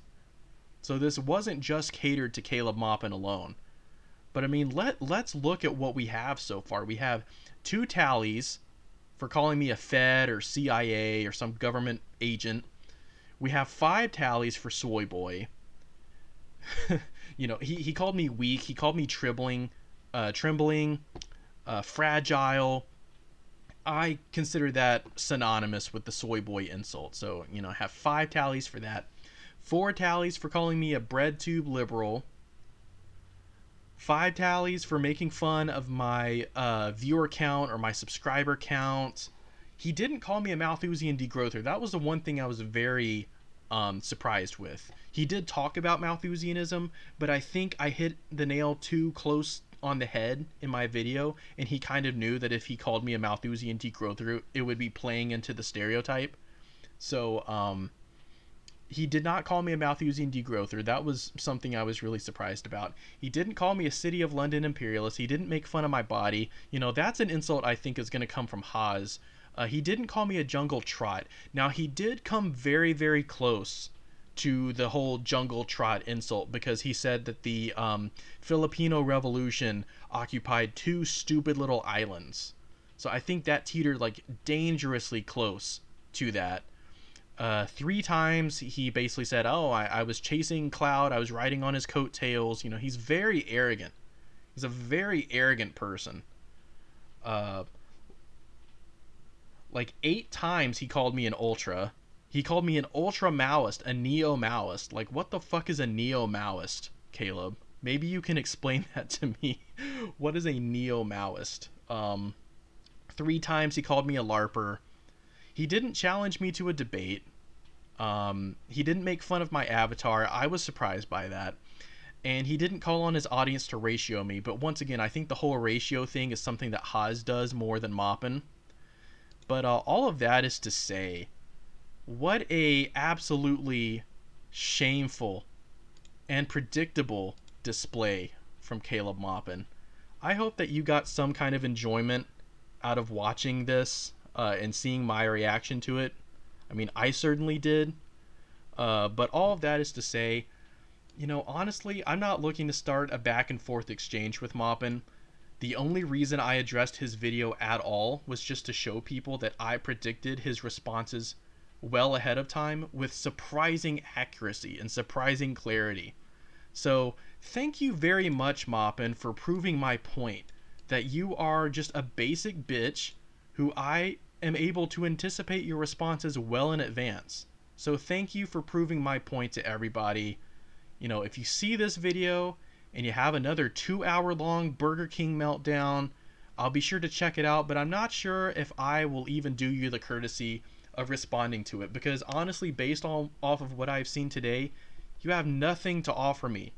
Nothing to offer me except for grandstanding and bloviating and strawmanning my positions and whining about how, oh, I'm taking you out of context and I have my scripts written for me by some evil cabal behind the scenes. It's so childish. It's so immature, Maupin. And I hope that everybody sees it, and I hope everybody sees your behavior, the shameful display that it was. And, I will leave it at that. So thank you, everybody, for watching this very long video, this arduous, long march that we have endured today. And I will catch you on the next one. Much more serious content to come, more Essentials of Maoism videos to be made. It's time to put this issue to bed. The Pat Sox saga, it's over and done with. I don't plan on making any more videos addressing these fools. Let this be the final say. The gauntlet's been tossed down, and I am happy to leave things where they lie. But all that is to say, I don't wish Maupin any ill will. I don't want people to make fun of his family or mock his marriage or anything like that. Don't attack him personally.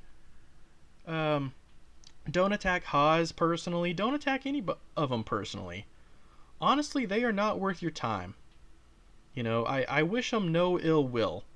I hope that they can criticize themselves. I hope that they can reach some higher level of understanding. I hope that they can reach some level of realization. And, honestly, if they can't manage to do that, I hope that they just log off the internet. Leave it behind. Either become better or go away. Those are my honest wishes. But I don't wish any ill will. I don't wish any harm to them. Bless their poor little hearts, ladies and gentlemen. So, thank you very much for watching. Maupin, if you see this, thanks for giving me a lot of entertainment. It's been real, dude. And I will catch you all on the next one.